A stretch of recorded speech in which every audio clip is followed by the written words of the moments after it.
Well, that's about our normal show prep. Here we go.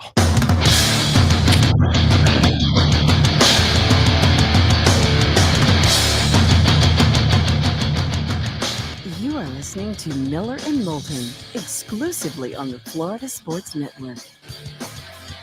And now, here's Mark Miller and David Moulton. Top of the morning to you. Hope you had a great weekend. This is the first Monday of March, and you know what that means. How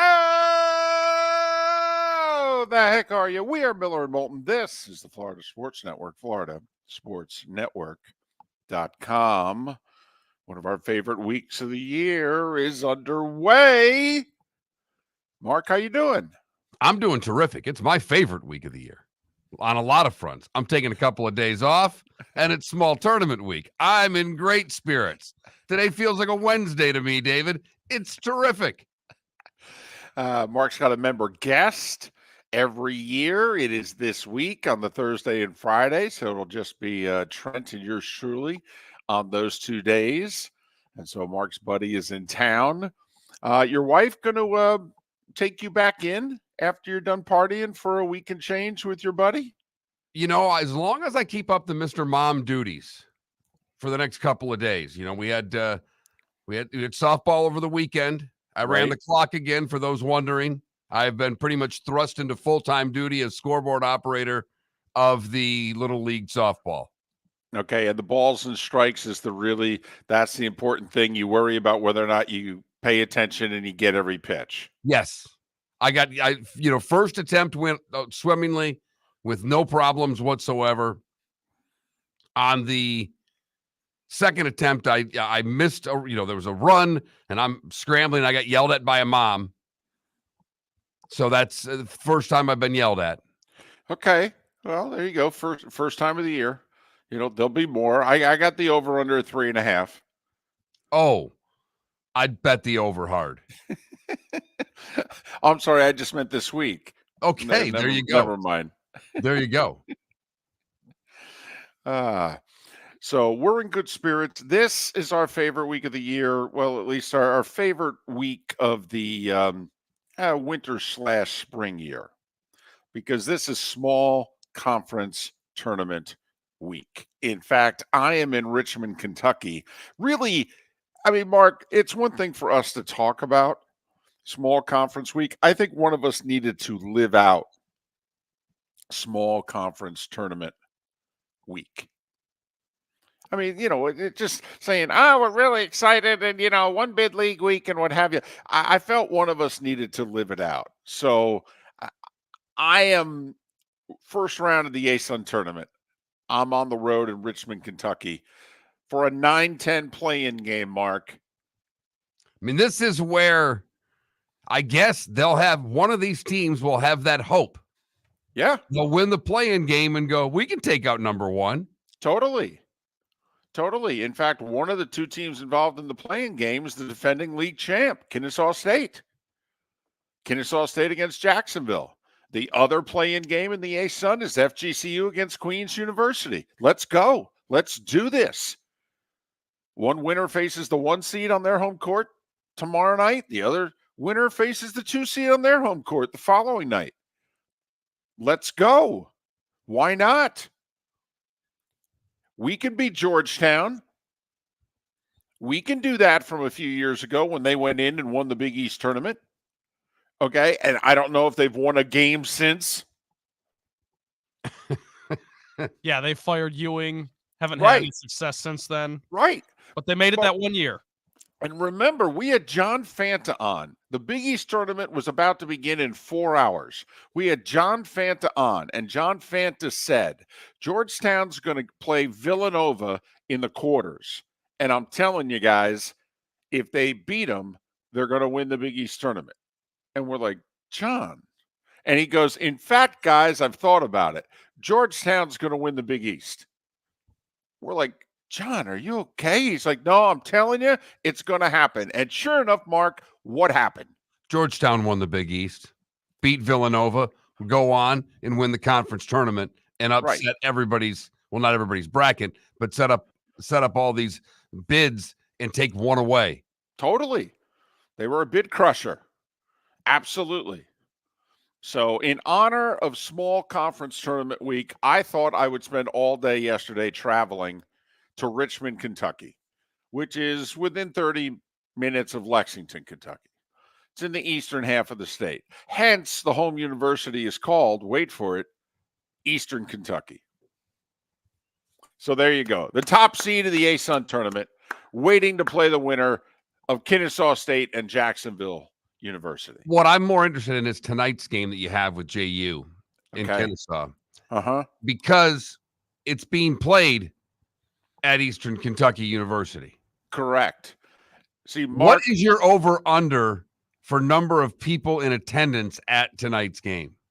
now see, I'll let you set the over-under, so we'll see what your memory is.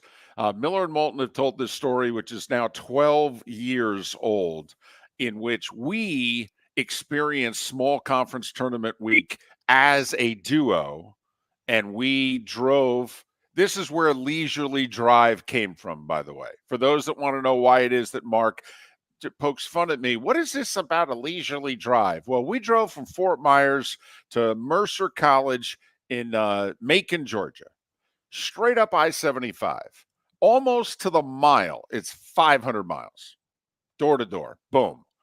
And Mark's like, we're doing what? And I go, come on, it's a leisurely drive. And Hence- we solved world problems in those 7 hours. The sports world, the did. political world, and everything else was solved in that time. Yes. And every Stayed 4 in the years, car. no, every 4 years we submit that to both major parties. They've done none of what we've suggested, and then we just keep on going on. And Except so, for the gambling. Except for the gambling. well, the parties ignored it, but the states followed our lead. Yes. Yeah. Of course, the irony is one of the last to do so is the state in which we live in, and they're not doing it properly, but that's a whole other story. So, all right. So back to with the leisurely drive, and we're the ASUN tournament, and then men and women. And by the way, in the middle, we're doing a show. That's right. We would have like a women's game at noon. All right. And then we'd be courtside with two teams playing, and we'd be courtside doing a talk show.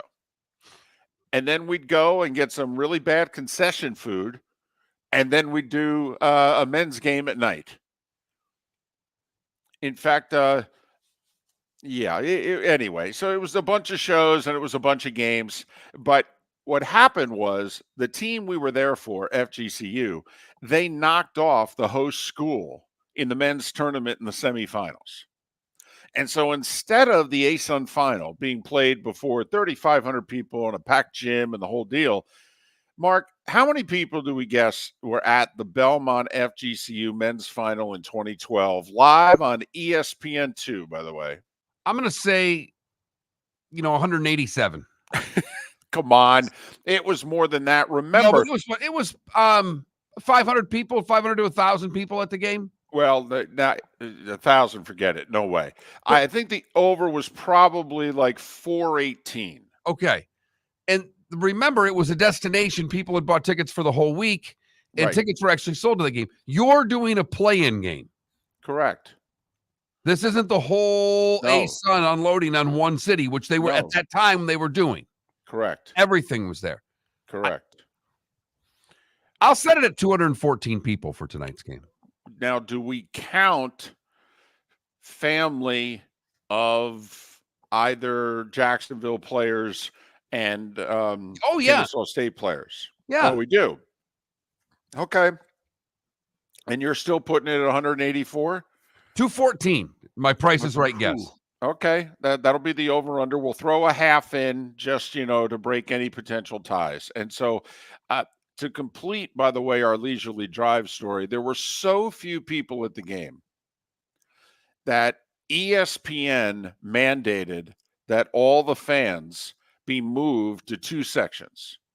And they were the two sections directly across from midcourt where their cameras would shoot. They jammed everybody in. It still looked like that Detroit Mercy video from 2-3 weeks ago when they finally won their first game and the one guy stormed the court.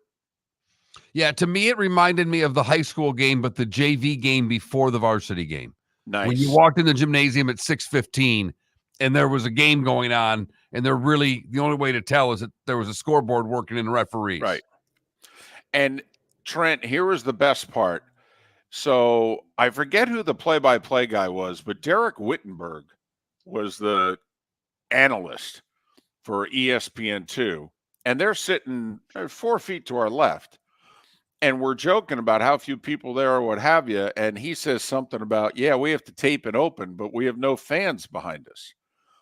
And so we're getting ready for our broadcast. Well, we've got a few minutes. And so I say to him, I go, well, we'll stand behind you if you want. All right. And he says to his play-by-play guy, and the play-by-play guy goes, they're a little older. They wanted college kids. So now we got to find 4 or 5 college kids amongst the 214 people who are there. They grab those kids, they escort them, they walk them across the court, and they basically say, stand behind these two for a minute and a half while they do their open and act excited. And so they were beggars and choosers that day. Totally. Yes. So They moved them all. They moved them all to the 2 center sections and had to bring 4 or 5 people over to do the stand-up. Walk them across, and then, they pretend you're excited. Woo, wah, woo, yeah, yeah, yeah, yeah, yeah, woo. Yeah. Mm-hmm. Sounds delightful. And then as soon as it's done, it's funny. It's like, okay, kids, that's it. Now let's go. And then they escort them back across the court. And, sit down. Everybody texts, hey, I'm going to be on. They taped it. It's going to be on in 10 minutes. Right. So that's what we're living out here. All right. Miller and Moulton, we thought, listen, we have to be able to bring this to you. And the only way to do it is for one of us to go on the road. Live, on location. You are listening live, to channel our inner Brent Musburger. Very From nice. Richmond, Kentucky. Mark and Trent holding down the fort, where the home school is also playing in a play-in game today. We are living out small conference tournament week as only Miller and Moulton can. With the smallest of conferences. And the smallest we are of the crowds. smallest of shows. Yeah, aspiring baby. to get from the ASUN to the WCC. One day will be a multi-bid show. Wait, does this mean I have to just keep traveling and go from one small conference tournament to another? Whatever it takes, David. Whatever it takes. Meanwhile, you're like, listen, I'm going to do my member guest. And Trent's like, yeah, man, keep traveling. Okay, I love this. I love college basketball. This is fantastic. Make sure you get to Mac Country. Me in the Midwest. Mark Miller for Molly Maid. Why Molly Maid, you ask? Trust. Moulton was a customer for 15 years. Affordability. Didn't I just say Moulton was a customer for 15 years? Worry-free services. Our professional house cleaners are fully insured and a 24-hour warranty. Call Molly Maids today at 239-774-5839. That's 239-774-5839 or online at mollymaid.com/FTMYERS. That's mollymaid.com/FTMYERS. Visit Jason and Todd at the Diamond District. Hi, I'm Jason. And I'm Todd with the Diamond District. I believe in complete transparency. If you're shopping for diamonds in Naples, you're paying too much. If you're shopping in the Cape or Fort Myers, you also won't see the selection you deserve to have. If you're online, there's no human connection, and you won't know if your diamond is beautiful or not until it shows up in the mail. Just because it's GI certified doesn't mean it's brilliant. There's so much more to a diamond than its cut, color, and clarity that makes it beautiful. Visit us at the Diamond District for a non-commissioned and educational presentation and quit paying more in Naples or buying blind from the internet. The Diamond District has the rarest diamonds from half carat to 10 carats. You won't find a bigger selection or better value. And you won't find a better buying experience. Jason and I are in the store nearly every day, and we look forward to shaking your hand and welcoming you to our Diamond District family. At the Diamond District. Hello, friends and family of Southwest Florida. Are you looking to tap into the electric vehicle market? Well, look no further, because we here at Southwest Florida Golf Carts have just what you need. E-bikes, golf carts, LSVs, scooters, and more. Come down and talk with one of our experienced sales reps, have a soda and a smile, and you could be cruising the streets in your new EV today. Stop by the store or visit our website at flgolfcarts.com and enter for a chance to win $100 off your next purchase by answering John's monthly sports question. You are listening to Miller and Moulton on the Florida Sports Network.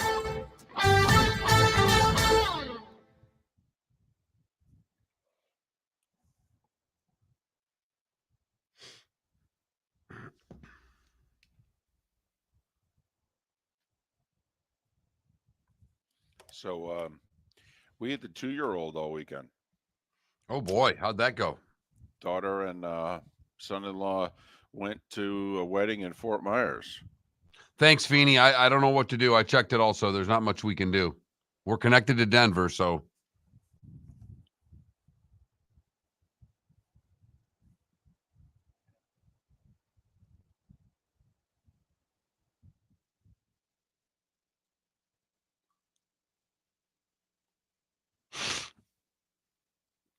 And you've double checked we're connected with Westwood One? Okay.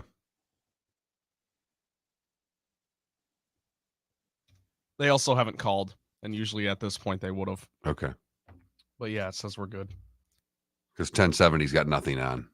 Dead air. So I can't. And you can't get it on the app? No. Dead air's on the app too.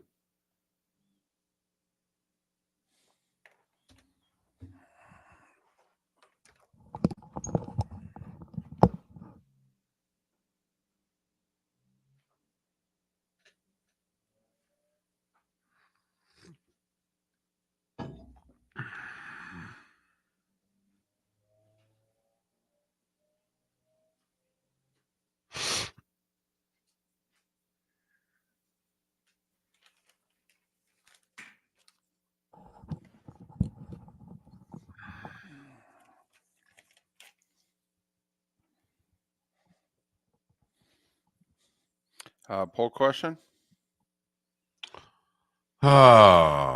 Something college basketball. When does March Madness begin for you? Small tournament week, big tournament week. I don't get into it until the tournament starts. Or I don't care about March Madness. Right.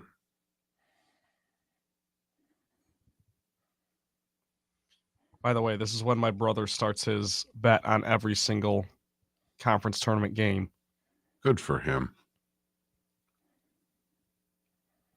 He does $1 on every game.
I sent an email to the iHeart guy, the senior vice president, just to let him know, hey, dead air. We double and triple checked. It wasn't from us or Westwood One. So you may want to check it out. Good.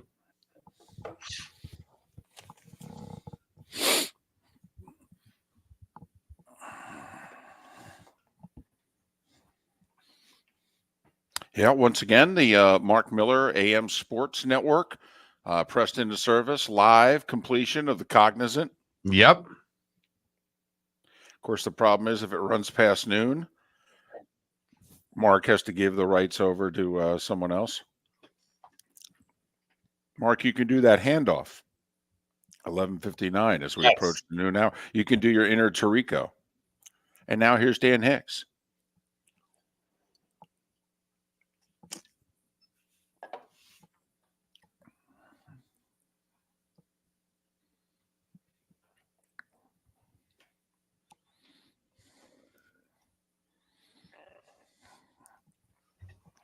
Here we go.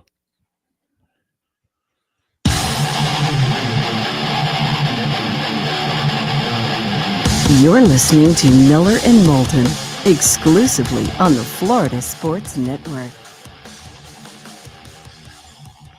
21 minutes past the hour. Top of the morning to you. How the heck are you? It is the first Monday of March. Selection Sunday, 13 days away. Miller and Moulton, Florida Sports Network, floridasportsnetwork.com. Well, the combine came and went. And man, the hype is just unreal. I blame all the other sports. I was thinking about this. Did a lot of traveling yesterday. I was thinking about this. Mark,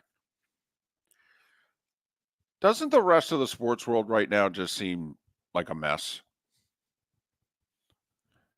A mess? The entire college sports world.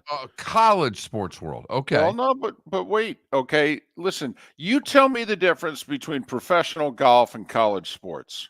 Go. Both sports, and in college, it's numerous sports. So the entire college sports world is in upheaval right now, largely because of what? Money. And everybody, it's not just the schools now. It's the conferences, it's the schools, it's the athletes. Everybody. Oh, everybody chasing the buck. Well, what's the golf world become? I mean, the PGA Tour's answer to the LIV is they're going to try to out-LIV the LIV, which, besides being incredibly stupid, because nobody has more money than the people bankrolling the LIV, okay, they've completely destroyed their product. All because of money. I mean, I really think the entire college sports world and the entire golf world are headed to a path of nuclear destruction over money. And I don't know if they will stop themselves. The NBA guys are now making $60 million, all right? And nobody's playing the game that they're just chucking threes. Just chucking threes, chucking threes, chucking threes, chucking threes. Okay? I mean, this is like the NBA of the late 70s, early 80s, where nobody's playing any defense. The difference is they shot twos then. Now they shoot threes. That's why the scores are what they are. I just feel as if at least half of the sports world is imploding around us. And the NFL seems like the most normal sports league in the world right now. Got no labor problems, okay? Everybody understands the financial playing field. Everybody. And it is amazing that fans, because it's still, I mean, between dead cap money and the way you can kick the can down the road with how you pay players, the cap's a mess, and we just all accept it as how it is. Whereas other leagues, the NBA has a hard cap. The NHL has a hard cap. The baseball doesn't have a cap. But football's cap is this ongoing finance exam that we just all go, oh, the Dolphins are 37 million over. Yeah, but they can cut this guy. They're going to move this contract here. They'll set this up. We'll cut two guys, change over three contracts. They'll be fine. Right. Don't know if we'll be able to keep Wilkins, but otherwise they'll be good. I don't know. I feel, not the entire sports world, but I do feel as if at least this time of year, you had the California swing and then the Florida swing in golf. And it just seems like the whole pre-Masters part of the PGA Tour golf world is just a joke now. And then, of If course, it's I agree with you. If it's a non-elevated event, I mean, the elevated events are fine. well, yeah. I mean, what do we have coming up this week? The Arnold Palmer Invitational. I mean, are they going to have 70 guys in it? I mean, literally, the only difference is that they're going to play 72 holes instead of 54. Otherwise, it's an LIV event. I mean, it really is. I don't know. I feel as if the NFL keeps getting more and more popular because it just seems more and more stable compared to everything else going on in our sports world. And we just can't be attracted to it enough. And then they play the whole less is more game. You know, golf goes from January to Labor Day. You know, NASCAR from mid-February to damn near Thanksgiving. We all know how long the other sports are with 6-month regular seasons in baseball, hockey, and basketball. Hell, if you include training camp, the entire NFL season is 6 months. If it's just games, it's barely 5. I just feel as if the reason football is taking over the world is because the sports world around it is in turmoil. You know what you need? You need a baseball game. You need You're opening day. I do. You need something to give you hope. You know what you probably needed to do? You need to do what I did on Saturday. Watch the Florida Panthers play. Because this just in, they're really, really good. They're the best team in hockey. Oh, it ain't close. If they stay healthy. If they stay, it's hockey. Well, I should say in the Eastern Conference, because Colorado's really good, and there's some good teams out west. And I don't spend a lot of time watching the West the way I watch the East. But I don't get to watch the Panthers the way I want to because I cut the cord. And when I get the opportunity to watch them nationally, they remind me how damn good they are. No, they're the best team in hockey. They really are. They can beat you both ways. You know, they've got a goalie who's won a Vezina and taken a team to the finals. They got a coach who's, had many a deep run in the tournament. No. They're the best team in hockey. They really are right now.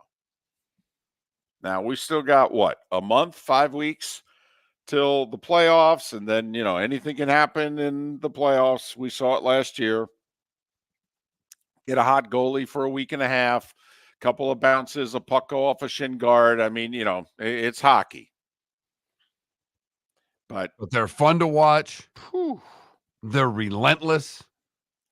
They come into your building and bully you if they want to. Right. Oh, you guys think you're pretty good. Oh, you want to play today, do you, Detroit?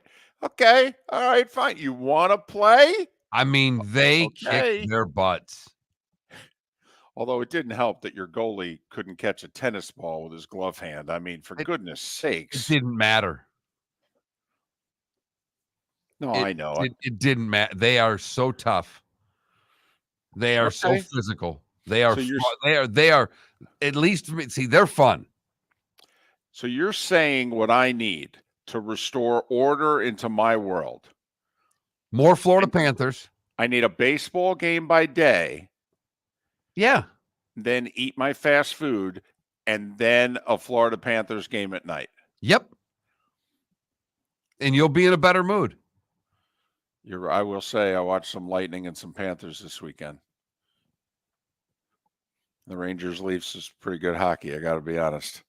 For as regular season hockey goes, it's pretty good stuff. There's a bunch of teams fighting for playoff positioning. They're starting to play a little bit here. Yeah, February's over. All right. Okay. You're bringing me back. I was in a bad place yesterday, Mark. The whole sports world seemed to be turmoil. So, all right. Okay. A little baseball, a little hockey. I don't know what I can do about the golf thing for you. That one I'm largely in agreement with you because the non-full field events are tough to watch. Yeah, they're an absolute mess. Miller and Moulton. The starting five is next. Thanks for being with us. The law firm of Michael F. Hornung specializes in criminal defense, DUI, personal injury, nursing home claims, and auto accidents. I'm a former prosecutor with over 34 years of experience. The information I know is information you need to know. If you've been arrested for a DUI, time is of the essence to maintain your driving privileges. Call the law firm of Michael F. Hornung for a free consultation. At the law firm of Michael F. Hornung, we are committed to excellence in your representation. Being a local attorney with local knowledge is clutch to the success of your case. For over 30 years, we have successfully represented the citizens of Southwest Florida. For a free consultation, call 239-437-0095. That's 239-437-0095. Our offices are conveniently located in Fort Myers. Visit online at mfh-law.com. Visit Jason and Todd at the Diamond District. If you're in love and thinking about a diamond, you'll want to hear from my friends Jason and Todd at the Diamond District. When purchasing a diamond, you deserve a relaxed, stress-free, and educational experience. You want to have a good time and feel comfortable. You want selection, quality, and value. At the Diamond District, you'll get it all. With our team of non-commissioned diamond advisors, no one's in a rush. We care only about you and making sure your needs and wishes are fulfilled. You'll be wowed by our selection of GIA certified diamonds, stunning diamond bracelets, earrings, pre-owned Rolex watches, exotic ruby, sapphire, emerald, and tanzanite jewelry. There's something for everyone at the Diamond District, and all at the lowest prices anywhere. Jason and I love what we do and are in the store nearly every day. We look forward to shaking your hand and welcoming you to our Diamond District family. Visit Jason and Todd at the Diamond District. You are listening to Miller and Moulton on the Florida Sports Network.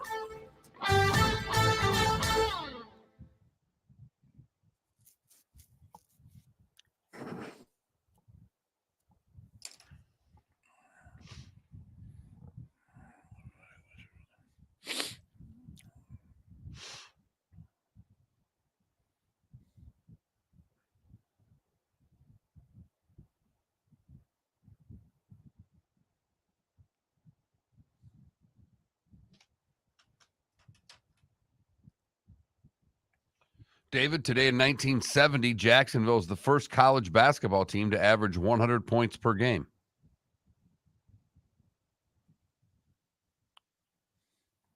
The 1970 JU Dolphins. It doesn't say JU Dolphins, but I don't know any other Jacksonville team. With Artis Gilmore leading the way, they went all the way to the championship game that year.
Poll question. Come on. What are we thinking? Well, I threw out the college basketball one. That did nothing for you. Well, do it again. What was it? When does your March Madness, or when do you start your craving your March Madness? Okay. There Small you go. conference week, big conference week. I wait till the tournament. I don't care. There you go. I like it. Done.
Here we go.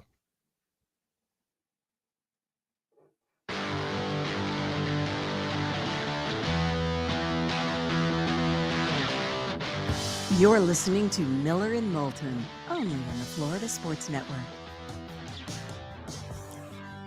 22 minutes before the hour. Thanks so much for being with us. First Monday of March. Miller and Moulton, Florida Sports Network, floridasportsnetwork.com. David Sampson, Pat Kerwin will join us on the show tomorrow in honor of Small Conference Tournament Week, which gets underway today. I am in Richmond, Kentucky for a play-in game to a small conference tournament. See, that's how we roll at Miller and Moulton. We become it. We don't just talk about what is out there in the sports world. We take you to it live. No? No, you sold that. Okay. In fact, what the key to this is that David's actually not broadcasting the game tonight. He just felt the need to be at a small conference tournament. So he's just going to be in attendance tonight. That's true. I could have gone to the play-in game in the ASUN tournament 2 hours from my house, but instead I made sure to go to Richmond, Kentucky, 700 miles away. Hello. Right now it is time for The Starting Five. 5 stories you need to know. It's the Starting Five on Miller and Moulton. Here's number 1. I don't normally do the starting 5 like this on a Monday, but can we have kind of a Saturday Night Live weekend update edition? David, whatever you need to do. Okay, I'm kind of taking like the big stories in every sport from the weekend that was, or even from the last time we were on the air. Hey, look, yesterday I found out how important this segment is. I played golf with a couple of guys who listen, and they said, no, I get in the car every morning, the starting 5. I need the starting 5. So whatever it is you need to do. Well, that's because this is the 12 or so minutes is that you haven't been paying attention all weekend, and it's like, oh, hi, I feel caught up. Huh, how about that? You guys saved me a lot of time. So in the NFL, the combine came and went. Very interesting information came out over the weekend, however. Apparently, Joe Burrow's wrist injury a little more severe than the Bengals have let on. Apparently, it's a rare wrist injury in which many times you don't come back with full range of motion and flexibility. You come back with like 80% of it, in fact. And so he's expected to make a quote-unquote full recovery. But there are those in the medical community, when finding out what it is that he actually had surgery for, are like, this will bear watching. He's more susceptible to re-injury. So just throwing that out there, a little area of concern for Joe Burrow, who's on schedule to be ready for like mini camps in mid-May. The Cowboys, Mark, late in the week last week, they were done with, Tyron Smith there, their tackle. They're done with him. Too old, injury prone, can't practice anymore, even though he's still their best offensive lineman. And so when Cowboys Nation got wind of it, they were like, what the heck? And so then Jerry Jones was like, well, my son may have spoken out of turn. I don't know. I've been busy, in fighting these court cases as to whether or not I'm this girl's dad. So, I'm back to paying attention to the Cowboys. Maybe we can make it work. I'll let you know on my guest radio show appearance on Tuesday whether or not we can make it work.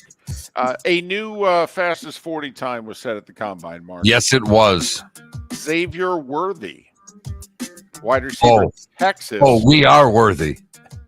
A 4.21, which I thought was what Dion ran back in the day, but they didn't officially do it then, right?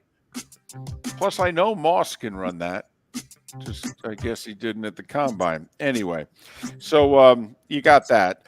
Johnny Manziel says he will not support the Heisman Trophy in any way anymore. I won't vote. I won't show up. I won't do any hype for it until they give Reggie Bush his Heisman back.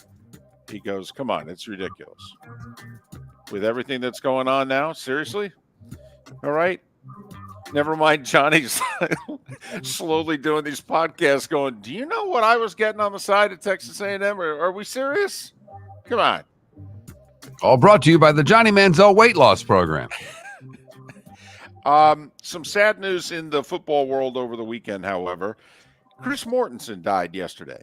At the age of 72, Mort battled throat cancer for 8 years. He retired from ESPN 6 months ago.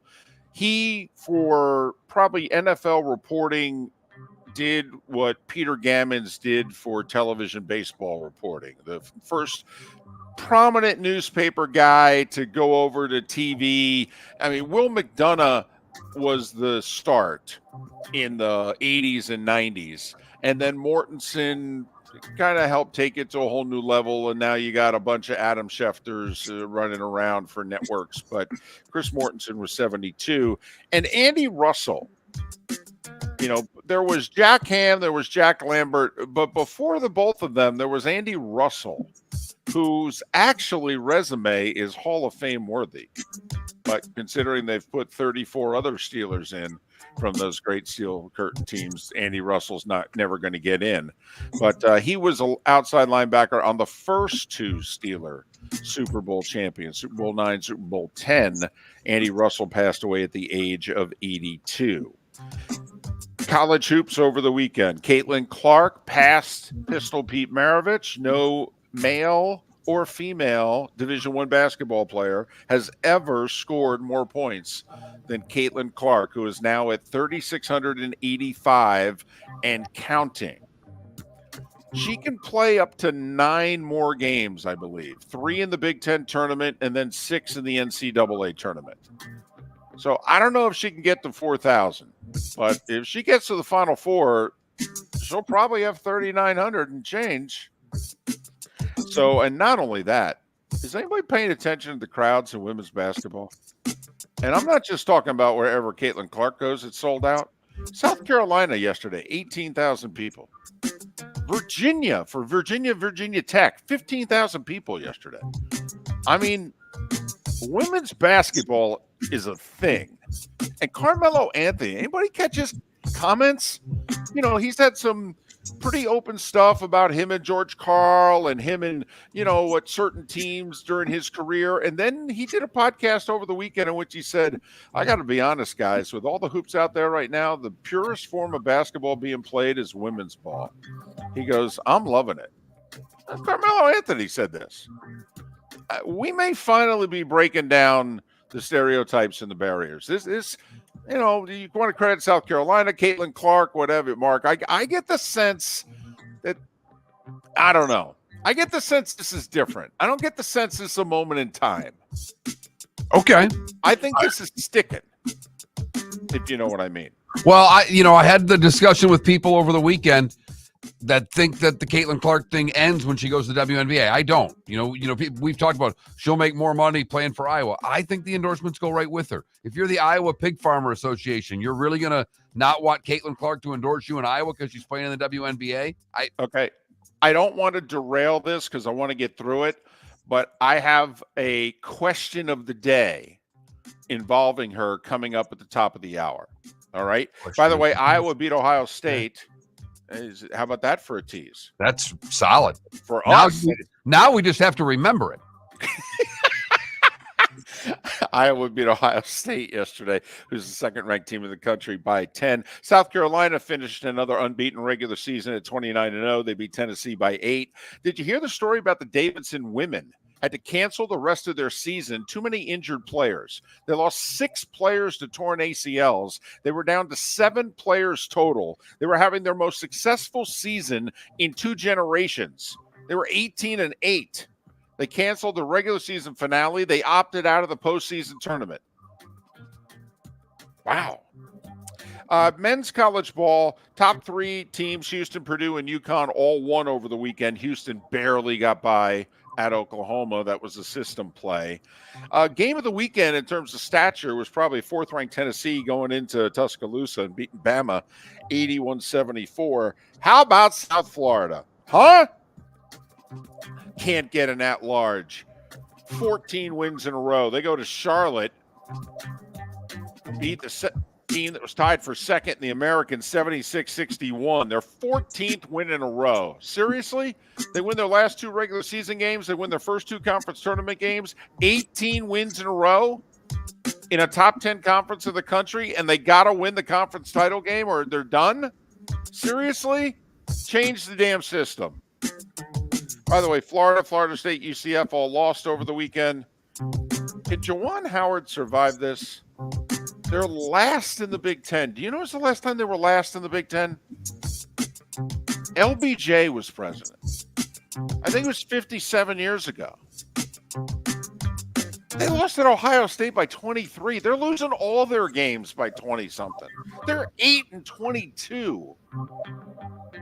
Are we sure he can survive? Meanwhile, Ohio State's 4-1 with the interim guy. I know. I might be eating my words on that one. He's beaten 3 tournament teams, and he just beat Michigan by 23. You can hire this guy for a lot cheaper, by the way. All right. NBA, without Porzingis, the Celtics beat the Warriors by 52. Their 3rd win this year by 50 or more points. They're 48-12. That's 800 basketball. I don't know. They seem like they're the best team in the league. Just saying. Orlando's the 6th seed right now. They beat Detroit by 22. Would you take Boston against Denver in a 7-game series? Yes. If Porzingis is healthy. Okay. Yes. Even though Denver went up there and beat them. But yes, I would. Close. That'd be good. That'd be fun. That'd be good. OKC's got the best record in the West. They beat Phoenix 118-110. Clippers went into Minnesota, beat the T-Wolves 89-88. Over the weekend, LeBron reached 40,000 points. For you LeBron haters out there, I get it. He has more points than Larry Bird and Magic Johnson combined. Just wrestle with that. NHL, Panthers and Lightning both had their playoff chances and seedings improved over the weekend. They both won, while Pittsburgh, New Jersey, Washington all lost yesterday, and the Bruins lost on Saturday. So a good weekend for the 2 Florida hockey teams. NASCAR, Kyle Larson won at Vegas. That's his 3rd time he's won at Vegas. He had the dominant car yesterday. Ross Chastain might have had something for him, but 3rd race in a row, he got a speeding penalty on pit row. He finished 4th. Golf, PGA Tour, Cognizant Classic. They're going to have to finish today. Austin Eckroat has a 1-shot lead with 11 holes to play. That's right. And if you think there are other golfers chasing him who are more well-known than Austin Eckroat, well, you're mistaken. Yeah, no, you're not. Shane Lowry's a shot off. That's true. I mean, you're That's going to true. bash. There's a guy on the leaderboard. McElroy's playing in the tournament. Right. You are just. No, that's you're true. I mean, golf. I am. It's not like the LIV leaderboard where Joaquim Neiman won, Bryson DeChambeau was 4th, John Rahm 5th, Phil Mickelson 6th. There's, you're right. The PGA Tour, they got it going on. There's no doubt about it. Especially it's almost like David needs a baseball game. That's what it sounds like. Especially when Rory goes to the LIV, which every time he opens his mouth sounds like it's just around the corner. I got every dime I have. He wins the Masters. He goes LIV within 30 days. Once he wins the Masters, he'll never win it. First off, he ain't winning the Masters. No, he's not. He can't putt. You can't win the Masters unless you can putt. Singapore, Hannah Green of Australia, 1-1 on the LPGA Tour. I'm telling you, Rory's just back channeling. Listen, if I go LIV, can I still play on the Ryder Cup team? And once he's assured that answer's yes, he gone. Channeling my inner Hawk Harrelson there. Speaking of baseball. Bad weekend in baseball. Ed Ott, who was part of the 79 We Are Family Pirates, passed away at the age of 72. UL Washington. If you don't know who that is, what if I told you he played with a toothpick in his mouth and a great fro? UL Washington passed away at the age of 70. Braves checking out Acuna's knee today in Los Angeles. It's the same knee that he blew out earlier in his career. They're a little concerned. Not a lot, but a little. That's worth paying attention to. It's 7 minutes before the hour. That was the Starting Five every weekday morning at this time on Miller and Moulton. So, Mr. Smarty Pants over there, I remembered when we come back, my question of the day to the two of you and to the 214 people listening to this A-Sun play-in tournament game, okay? And we'll have a poll question for you. So my question of the day and your question of the day. It's all coming up next on Miller and Moulton. Mark Miller for Molly Maid. Why Molly Maid, you ask? Trust. Moulton was a customer for 15 years. Affordability. Didn't I just say Moulton was a customer for 15 years? Worry-free services. Our professional house cleaners are fully insured and a 24-hour warranty. Call Molly Maids today at 239-774-5839. That's 239-774-5839 or online at mollymaid.com/FTMYERS. That's mollymaid.com/FTMYERS. The law firm of Michael F. Hornung has successfully represented the citizens of Southwest Florida for over 30 years. As a former prosecutor, the information I know is information you need to know. If you've been arrested for a DUI, a criminal matter, or involved in an auto accident, call the law firm of Michael F. Hornung. I'm a local attorney with local knowledge to assist you through the process. For a free consultation, call 239-437-0095. That's 239-437-0095. Offices in Fort Worth. Visit Jason and Todd at the Diamond District. If you're in love and thinking about a diamond, you'll want to hear from my friends Jason and Todd at the Diamond District. When purchasing a diamond, you deserve a relaxed, stress-free, and educational experience. You want to have a good time and feel comfortable. You want selection, quality, and value. At the Diamond District, you'll get it all. With our team of non-commissioned diamond advisors, no one's in a rush. We care only about you and making sure your needs and wishes are fulfilled. You'll be wowed by our selection of GIA certified diamonds, stunning diamond bracelets, earrings, pre-owned Rolex watches, exotic ruby, sapphire, emerald, and tanzanite jewelry. There's something for everyone at the Diamond District, and all at the lowest prices anywhere. Jason and I love what we do and are in the store nearly every day. We look forward to shaking your hand and welcoming you to our Diamond District family. Visit Jason and Todd at the Diamond District. Located on the East Trail, locally owned Naples Tiki Bar and Grill is an outdoor eatery next to the Hitching Post Shopping Center. Island-inspired food with a true tiki theme. The best place in Naples to enjoy the beautiful weather in Southwest Florida. The Naples Tiki Bar and Grill offers a great menu for dine-in or takeout. Enjoy our famous pulled pork, huge burgers, and tiki bar cocktails. Don't miss happy hour every day from 3 to 6 and live music 7 days a week. See you soon at the Naples Tiki Bar and Grill, 11498 Tamiami Trail East. Mark Miller for Molly Maid. Why Molly Maid, you ask? Trust. Moulton was a customer for 15 years. Affordability. Didn't I just say Moulton was a customer for 15 years? Worry-free services. Our professional house cleaners are fully insured and a 24-hour warranty. Call Molly Maids today at 239-774-5839. That's 239-774-5839 or online at mollymaid.com/FTMYERS. That's mollymaid.com/FTMYERS. You were listening to Miller and Moulton on the Florida Sports Network.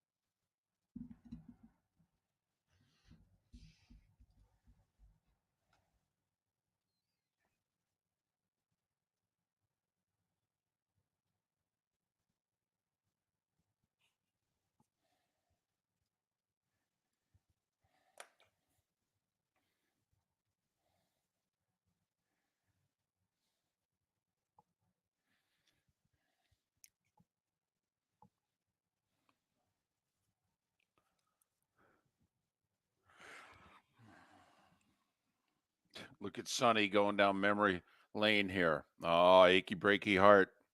Early 90s. Big.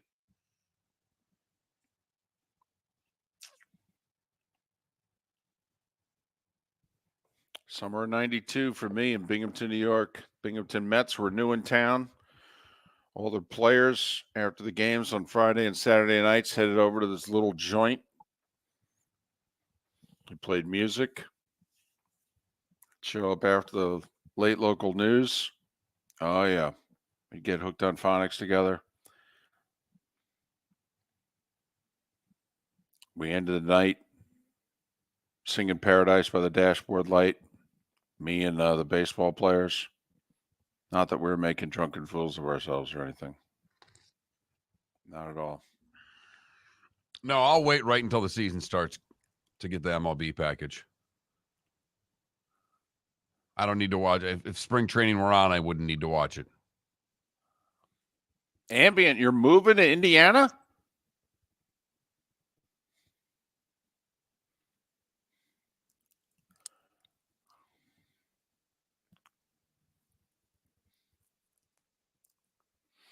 I don't think you don't have to move there just for Caitlin Clark.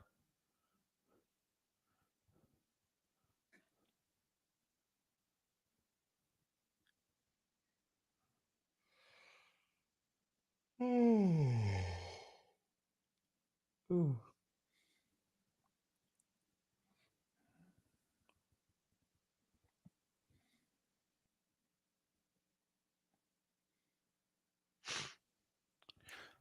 So my wife feels guilty when she doesn't attend my daughter's games, so she sets up, cash grabs for the daughter. You get this many hits, this many runs. Daughter cleaned her clock on Saturday. She have to work? Yeah. Is that why? She feels guilty. Shouldn't feel guilty. Is that the Catholic thing? What's going on there? Probably.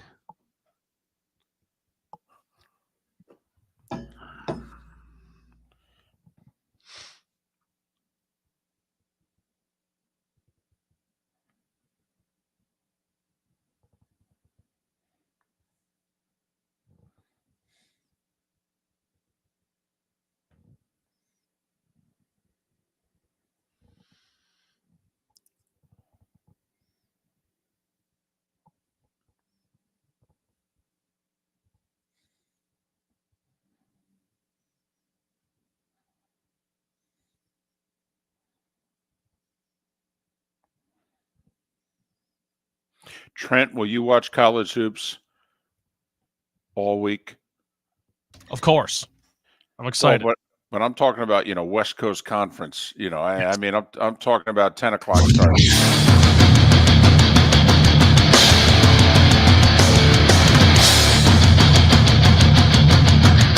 You are listening to Miller and Moulton, exclusively on the Florida Sports Network. And now here's Mark Miller and David Moulton. Hour 2 of Miller and Moulton along the network. Thanks so much for being with us on this first Monday of March. We have a thing for a Football Friday. Mark channels, his inner, primal voice. Give it to us, Mark. Football Friday. Football Friday. What do we do for March Madness Monday? What would that voice be? Trent, you're the college basketball guy. Okay, come on, give it to us. Small conference tournament week's underway. Give it to us. March Madness Monday. That was my Gus Johnson impersonation. Wow. Not very good. I was going to say, I'm now not try to thrilled. say from the parking lot. I was expecting something more of a March Madness Monday. I mean, we could do Bill Raftery. That'd probably be better. March Madness Monday. Okay. All right. That's got potential there. All right. So I guess Miller and Moulton will have to play play-by-play guy, and we'll just tee it up for Trent the rest of this week. It is small conference tournament week. Miller and Moulton embracing it fully. I am on location in Richmond, Kentucky. Hello. That is in the eastern part of the state. It's about 25, 30 miles south of Lexington, Kentucky. Home to the University of Kentucky, where basketball is kind of a big deal. Just saying. Because we have a play-in game tonight. And it's not just a play-in game. It's a neutral court play-in game. I will count the attendance personally. I will. And I will tweet it out. All right. Late first half. I figure that's enough time. 7:05 tip or 7:03, I think it'll be. So at around 7:30, 7:35, I think that's a very accurate attendance tonight. Jacksonville University against the defending ASUN champions, the Owls of Kennesaw State, who are leaving the conference as soon as this tournament is done. Okay. 9-10 play-in game. The winner to face the home team tomorrow night. I want 2 counts from you. Okay. I want to count as close to the tip as possible. I know you got to work and, call the game. Right. But I would like the count as close to tip as possible. And then you can give me a 7:30 count as well. Whew. Okay. All right. So, yeah, there's a 3-minute commercial break. All right. During the anthem, I'll be during the count. Right. There you go. Perfect. I got 3 minutes there. All right. And what have you. I'll be doing the count. I'll give it to you. And then near the end of the first half, I'll give you a full count as well. I am going to ask the ushers, can they seat everybody on one side of the court just to make it easier on me to do the count? Would be ideal for you. All right. 19 people that are sitting behind me, that could alter the count. Exactly. All right. You threw out one of the great teases in the history of this show. Right. You had a question of the day. Yes. I think we should do the poll question first. Look at you. Well, because it's solid. This is just teasing. Yep. Tease now. Yep. But we ask, when does the madness start for you? Yeah. Small conference tourneys, major conference tourneys, when the tourney starts itself, or I'm not into the madness. So basically, it's this week, next week, 2 weeks from now, or just when's the draft? Okay. When's free agency start? What the hell are you guys talking about? So that's our poll question. That Mark Miller, the David Moulton, FloridaSportsNetwork.com. It's out there. It's been retweeted. Find it, vote. We'd appreciate it. Okay. So, this Caitlin Clark phenomenon thing here. So here's my question. Do you have to put her on the U.S. Olympic team? Remember, we got an Olympics this summer. She's not on any of the U.S. international qualifying teams. I mean, she's a college student. But she won't be a college student by the summer. In fact, she will be drafted number 1 overall with the Indiana Fever, I believe. And she will have not received her first check as a member of the WNBA, but she'll be actually, no, the WNBA season's this summer.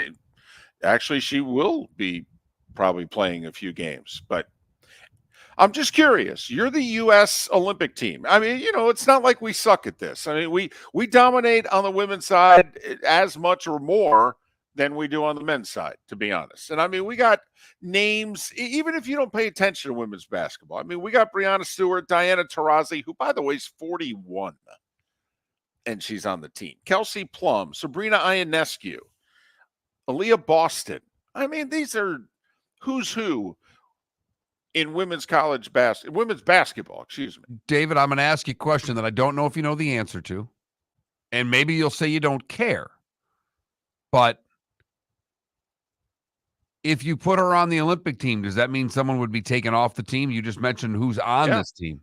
Yeah, I mean, absolutely. Then I wouldn't put her on the team. So you would not.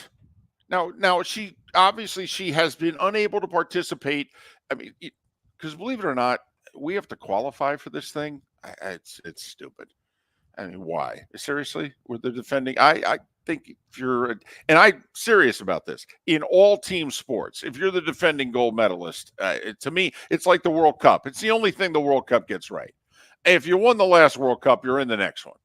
Okay, if you won the last one, you're in, and if you host it, you're in. So we have to qualify for this. So obviously she has not been a part of the qualifying teams. Okay. But yes, Mark, it's like the dream team. Who'd they put on it? Leitner instead of who? Isaiah. Yeah, somebody got left off. But if they've already picked the team, which they haven't, I don't believe. That's different. If they've already picked the team, I would be totally against it. I don't believe they've picked the team. I believe they have our qualifying team roster is set. The head coach of the Minnesota Lynx is our head coach. A couple of assistants in the league, or a couple of head coaches in the league are the top assistants. But I'm just wondering if you're U.S. basketball here. Never mind. Now, if you're NBC, right? You really want. If I were the head of NBC, I would be calling the U.S. Women's Olympic Basketball Committee, going, "What can you do to get her on the team?" And I'm not being flippant when I say that. Meanwhile, if you're the WNBA, aren't you torn? Because if she's playing in the Olympics, she's not playing in your league. But then again, neither is these other players. So it's torn between the exposure that she helps bring you, where she's about to get her career started, professional career anyway. Well, actually, can't say that anymore because what she's making at Iowa. How about the next step on her career? But I'm just wondering if you're the U.S. Olympic basketball team. Never mind the fact, how many people shoot it like her besides Ionescu?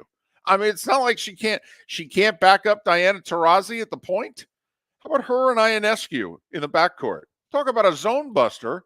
They both can nail it from 30 easy. How are you going to defend them?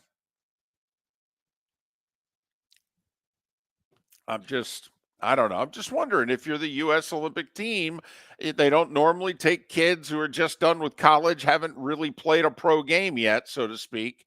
But she's a phenomenon here.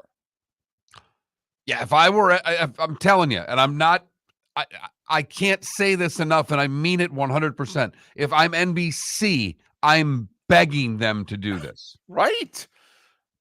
Begging. Yeah, and I'm just wondering if also, if you're the U.S. Olympic Committee, you're trying to promote all your sports. Yes, there's no doubt, though. She's going to take the spot of someone else who clearly is deserving. I mean, it's not like if they haven't set the roster, then I would strongly consider it. If this preliminary roster is whom they have to take the team off of, I wouldn't want to take a spot away from someone who believes they're on the team. I don't believe the roster in the first week of March is set for the Olympics. The way I read it online is the qualifying roster, the group of women that we're going to send to win the 3-4 games necessary for us to be in the Olympics. which we're obviously going to win, all right, that roster's set. And it's easy right now because the WNBA season hasn't begun. Nobody's playing or coaching. So it's real easy to put this group together. The summer's a little different. I don't think the WNBA is altering their schedule in and around the Olympics. So they're going to lose some key players for a few weeks in and around the Olympics, number one. But if you're the U.S. Olympic Committee, do you put her on the team?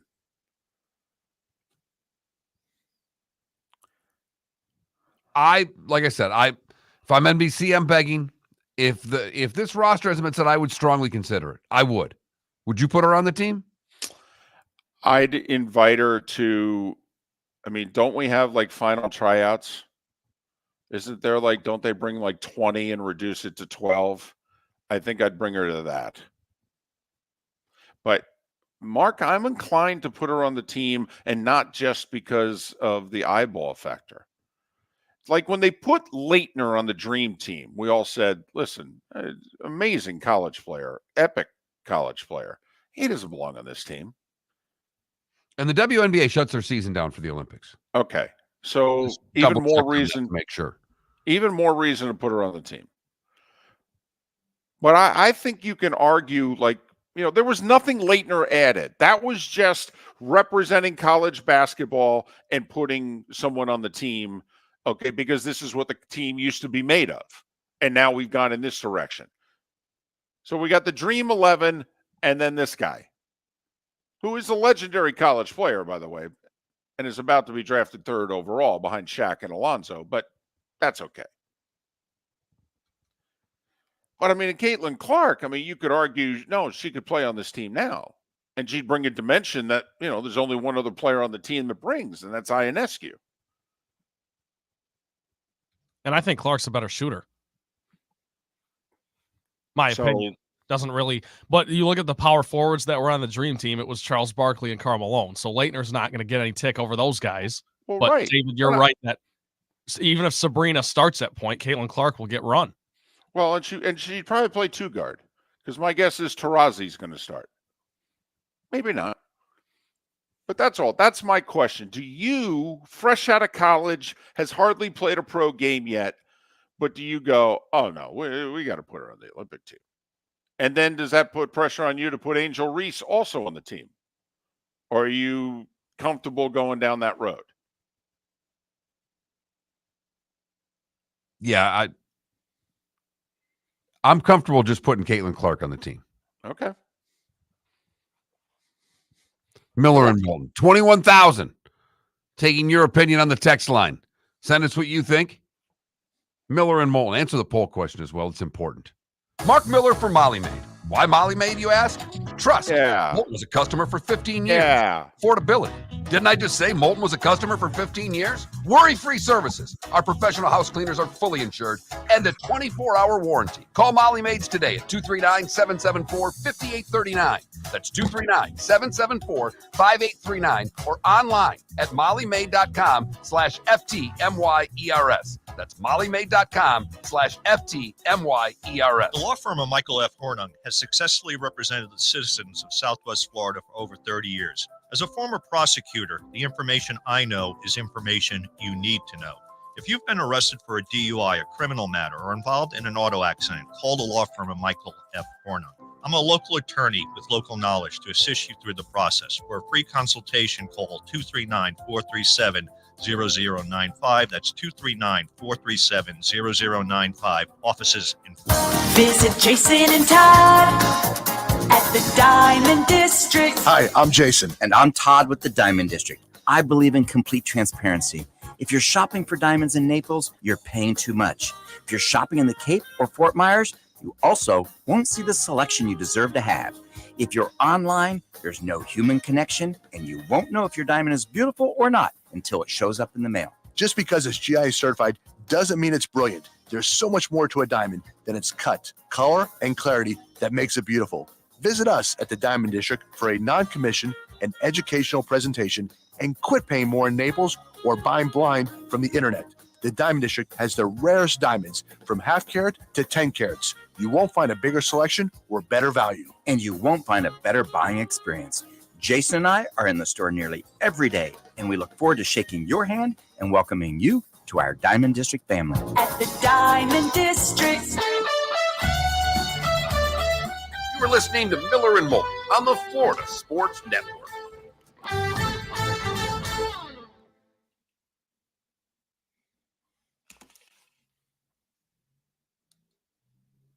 Got a text that says if you win the World Cup, you still have to qualify, David. I don't know. You're not there, so it really doesn't matter.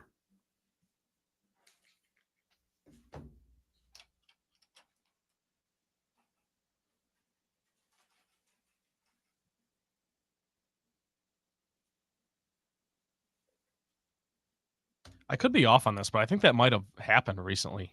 Maybe it was Germany. They won it in like 2014, didn't make it in 2018. I don't know.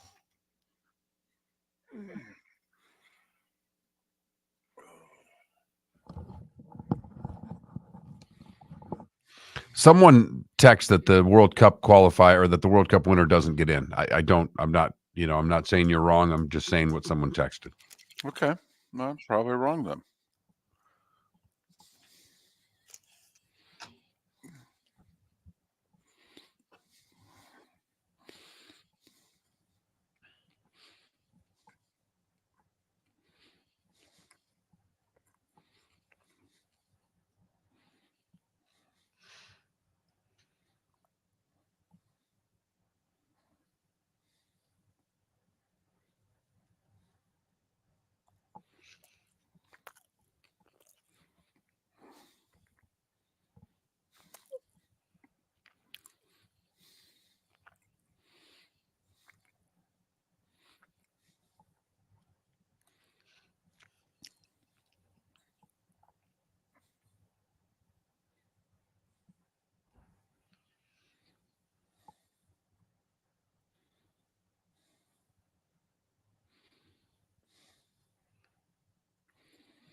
So I guess they did, and they took it away from them.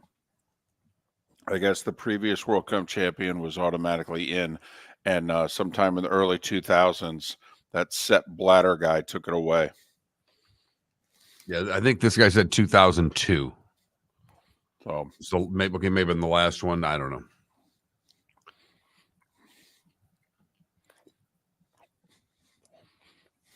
It's a beautiful day in eastern Kentucky, gentlemen.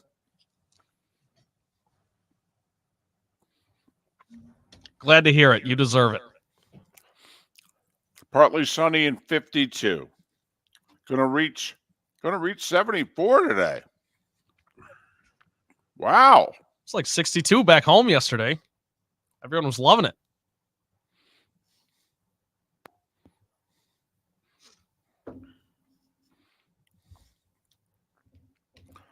Now, Trent, according to my weather phone here, you guys have rain till about 9 o'clock, and then you're good. Okay. That means I'll be taking in baseball. Sunny till about 1 or so, and then cloudy, but low 80s. So that's my phone. You're probably right then. I haven't checked it since yesterday. I mean, I don't know about super Doppler radar or anything. Yeah, we don't need all that. Information you can trust.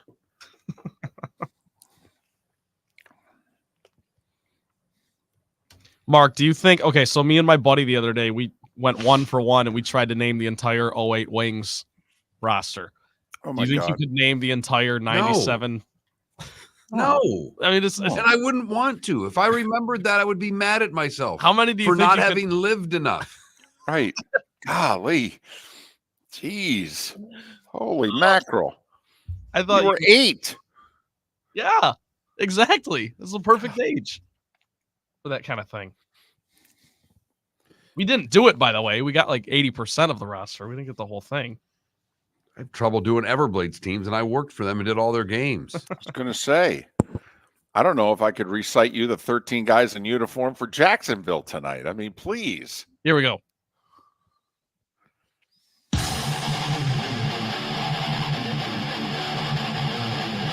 You're listening to Miller and Moulton, exclusively on the Florida Sports Network. 21 minutes past the hour. David Sampson, Pat Kerwin on the show tomorrow. I stand corrected, Mark. First mistake of the week. We're off to a good start. And there will be many. Over under on that. Figure 1.5 a day. So about, 7.5, I think, is the over under for both of us on mistakes during the week. Trent, he gets a little less airtime. All right. Over under on Trent's in the 2.5 to 3.5 range. We'll put it at 2.5. Okay. I'll make it 3.5. He's going to co-host Thursday and Friday. So, more of a chance. But I said that the World Cup's got it right because not only does the host nation get in, but the defending World Cup champion gets in. Apparently that used to be true. So they had it right. And now it's au contraire, mon frère. Okay, for about 20 years, that hasn't been the case. So apparently the only country that's guaranteed to be in the World Cup is before qualifying is the country that's hosting it. Here's the funny thing, though. The next World Cup is U.S., Canada, and Mexico. So I guess we got 3 automatic qualifiers. Correct, because they jumped the field to 95 teams. Well, heck. 48 right now. Is that? I think so. Right. For what it's worth, too, all 3 of those teams probably would qualify. Not necessarily. No. They've all screwed it up recently. No. Yeah, they've all screwed it up recently. Probably. Obviously, it's not a foregone conclusion, but they all qualified for the last one. Yeah, but we didn't qualify for the one before that. Hell, Mexico only got in like 2 World Cups ago because we got them in after they had failed miserably, and we beat somebody who, in a meaningless friendly, except for Mexico. Right, but the U.S. team that missed it, that's a completely different roster. No one's left. Different manager, all that good stuff. What are we doing? Oh, I'm sorry. Okay. So I had R&D come to me on Friday. Usually we seek out R&D. Right. And I went and hit some golf balls on Friday. I was sitting up at the bar after with my buddy who's in town, and he's, seeing people that he saw last year. And a friend of mine walks up and he goes, I heard you were talking about me this week. And I'm looking at him like, what the hell are you talking about? And he said, Leap Babies. I'm like, what? He said, I was born on February the 29th. Okay, now we're talking. Said he found out when he was 8. Or he said he found out, they told him all the time, but he figured it out by the time he was about 8. But he celebrates it on the 28th. So, okay. Little follow-up for you. All right, do me a favor. You Okay. gonna see him? You gonna see him again on Thursday? I'll see him before Thursday. Okay. So in honor of that, much like the R&D finding you, some R&D found me. Had somebody who was listening say to me, when you were born on February 29th, for your birth certificate, they put March 1st. Because 3 out of every 4 years, what day would it have been? March 1st. So like we were talking about, we thought they would stay in month. When would you celebrate it? Since it says February, we figured you would celebrate it February 28th because, today's February 29th. But apparently, officially, on birth certificates, and then I'm assuming, therefore, on driver's license, that they list it as March 1st because in the 3 years before and the 3 years after, if you had been born on that day, when would you have been born? March 1st. That makes sense to me because you have to go the full year to turn the new age. So otherwise, it's we're 364. We're efforting that answer right now. There you go. So I'm just curious, have him whip out his driver's license. Excuse me while I whip this thing out. Right. Little Blazing Saddles reference for those that don't know what we're talking about. For those that do, you already knew. One of only 6 scenes on Blazing Saddles we can actually say on the radio. So there, we got that going for us, which is nice. But we got our poll question up. It is very simply, when does the madness start for you? Small conference tourney getting the majority of the vote right now, or getting the most votes right now, not the majority, at 35%. When the tourney starts, getting 30%. Major conference tourneys about 22%, and 13% of you are not into the madness at all. What? What? Just miserable people. Give up your citizenship. How dare you? Oh, my goodness. I feel like I am at a special sporting event tonight. I am on the phone right now looking up NCAA men's basketball Division I. And I am at one of the only 2 small conference tournament games in the country today.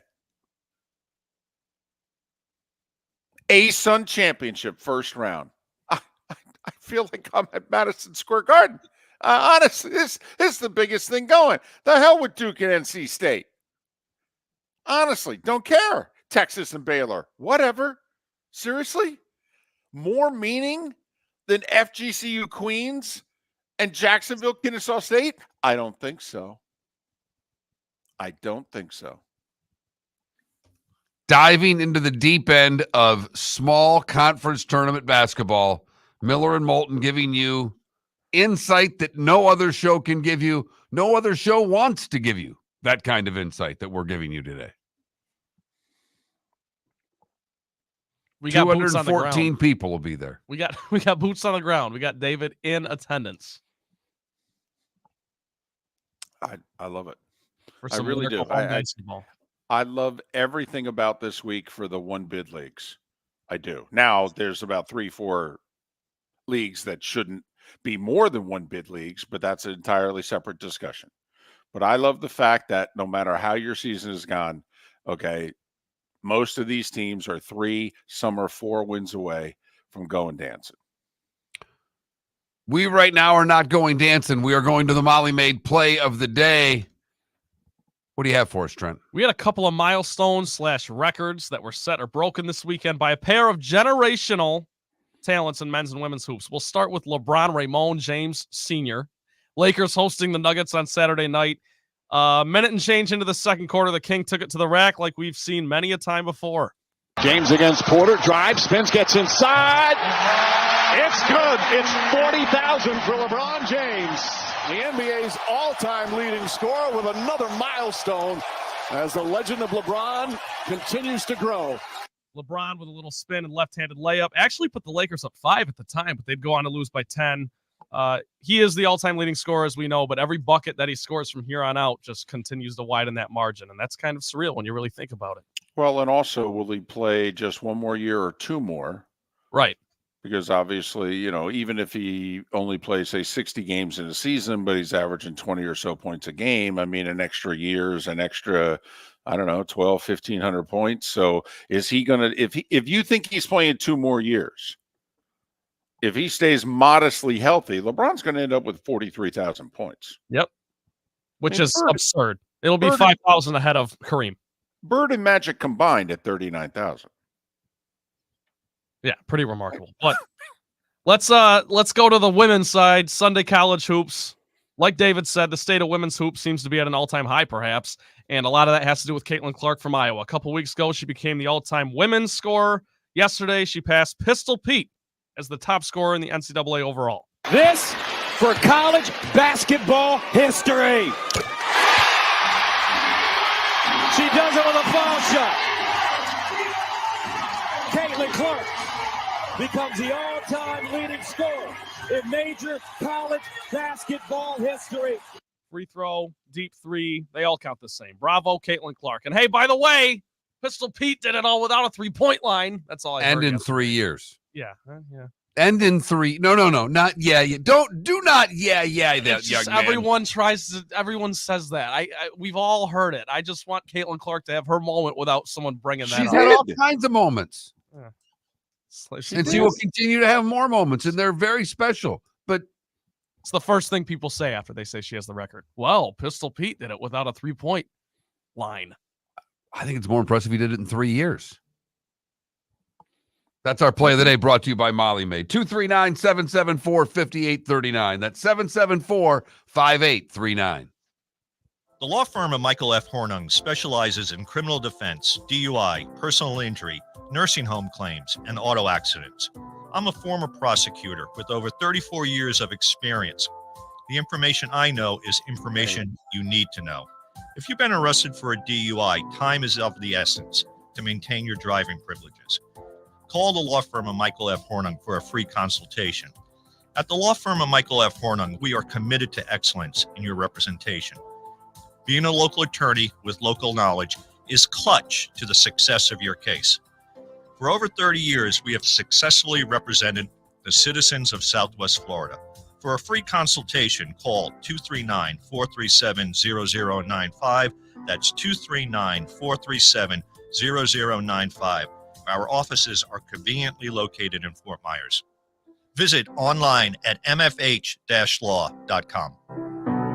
The waterways of Naples are a beauty to behold, and the Bayfront Inn has multiple ways for guests to enjoy the water and have some fun. Gather your family and friends and enjoy a leisurely day on the water with a pontoon or deck boat. If you prefer to explore the waterways without a motor, the Bayfront has canoes, standboards, and kayaks.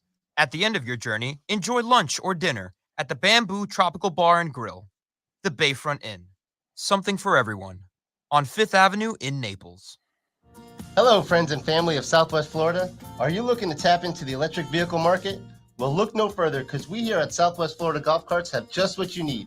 E-bikes, golf carts, LSVs, scooters, and more. Come down and talk with one of our experienced sales reps, have a soda and a smile, and you could be cruising the streets in your new EV today. Stop by the store or visit our website at flgolfcarts.com and enter for a chance to win $100 off your next purchase by answering John's monthly sports question. You are listening to Miller and Moulton on the Florida Sports Network.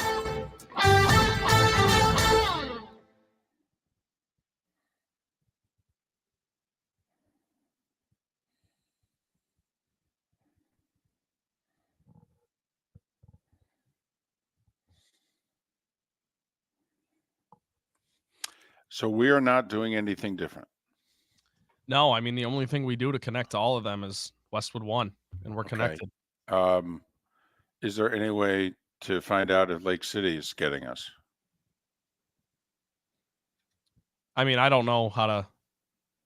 What? Okay. We would need someone there. Well, if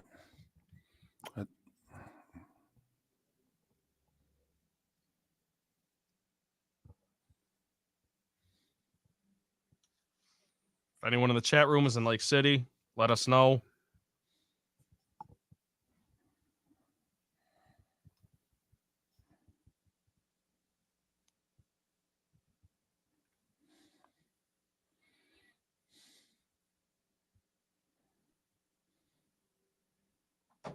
Can you call Westwood One and just make sure they're receiving us? Yeah.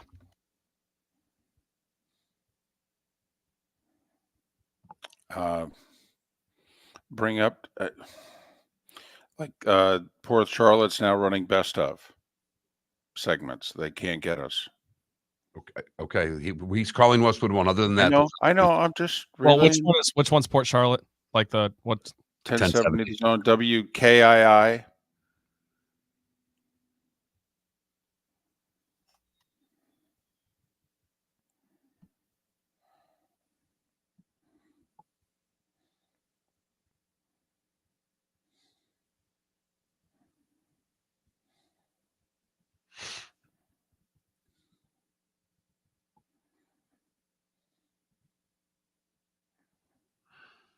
just let them know we're having problems with our affiliates, Trent.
It's their issue. He's going to call me back if there's anything I have to do. God damn it.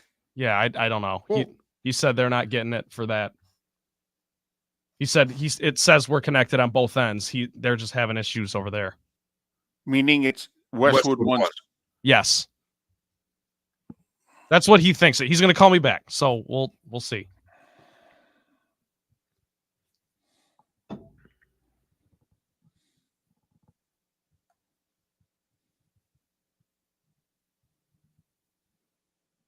But yeah, we're not doing anything different. We're just doing the same process.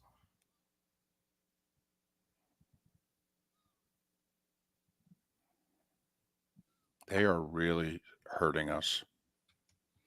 And we have an absentee boss. Here we go.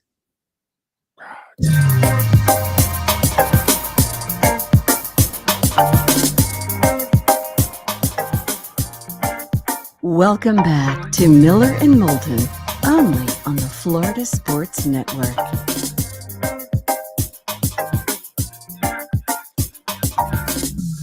"22 minutes before the top of the hour on this first Monday of March. Thanks so much for being with us. Miller and Moulton, Florida Sports Network, floridasportsnetwork.com. Our poll question today, it's about the month that we're in, baby. If it is March, therefore there will be madness. And when does the madness start for you? Small conference tourneys, major conference tourneys, when the tournament starts, or you're just not into the madness? Someplace you have your citizenship revoked for that. Totally. Huge IRS penalty if you vote D. Huge. Unbelievable. What's wrong with you? Let's talk. Obviously, you need more than a Snickers and a nap here. Something has gone terribly wrong. Well, David, this is like when they say there's a certain amount of people that don't watch the Super Bowl and we don't know who any of them are. I don't know anyone who doesn't watch March Madness. I know a few. I do. I think the bigger question, though, is who doesn't fill out a bracket? Because there are people who don't watch it, but they'll fill a bracket out. And then, every few days they'll ask a person near them, hey, how's Creighton doing? I like their nickname. I will say, with sports gambling as big as it is, the filling out of a bracket isn't what it once was. Maybe the lack of, there's not as many people working in offices, so the office pool is not as big of a deal. Well, and everything's paperless now, too. It used to be fun to I still physically fill it out because I think it's more fun that way. But people don't want to do the technology. Some don't. Yeah, I think I will say, I mean, I still love the brackets. I still love looking at it, but filling out the brackets not as big of a deal as it once was. That's sad. That's It not is good sad. for the sport. It's also not good for the sport. And let's be brutally honest. I mean, it's a big part of the popularity of the tournament, hence the sport. If the bracket's no longer as big a thing, don't you think that hurts the sport? Absolutely. Well, put it this way, David, how many pools are you in this year for money? Not filling one out for the show. I'm talking about where we used to be in one here, at least, and then maybe a couple others. Right. You still throwing in 20, 40, 50 bucks a year to be in brackets? I'll throw $100 in on this. This Super Bowl squares and the bracket. This is where whether I have it or not, money just starts flying out of my wallet. Okay, so your people will seek you out to be in their pool then. I'll even seek them out. Yes. Mm-hmm. Yeah. I ask around, hey, you know where I can get some action? Yeah. I'm like the guy on the street. I am. Late at night, it's raining, near a light post. Hey, you know where I can get some? Oh, yeah. Yeah. I mean, Trent's beside himself trying to find a place for us to host a bracket for our listeners. We have we got no prizes. We had no contests because that would take a sales department and 5 seconds of thought. Right. But Trent's dying to have some sort of bracket contest. Every job I've ever had, if there's not already one, I create it for the group. I'm that guy. I'm that guy, the psycho. And then people are like, no, I'm okay. I don't really get into it. And I'm like, no. You have to do this. I will sit down with you and I don't really know anything. Like, you don't need to know anything. This is March Madness. That's the beauty of it. Did he just give himself a nickname? Can we call him Psycho? No, it's already been taken. Stripes. Wait. There's only one. But he just called himself. It's 2 generations gone by.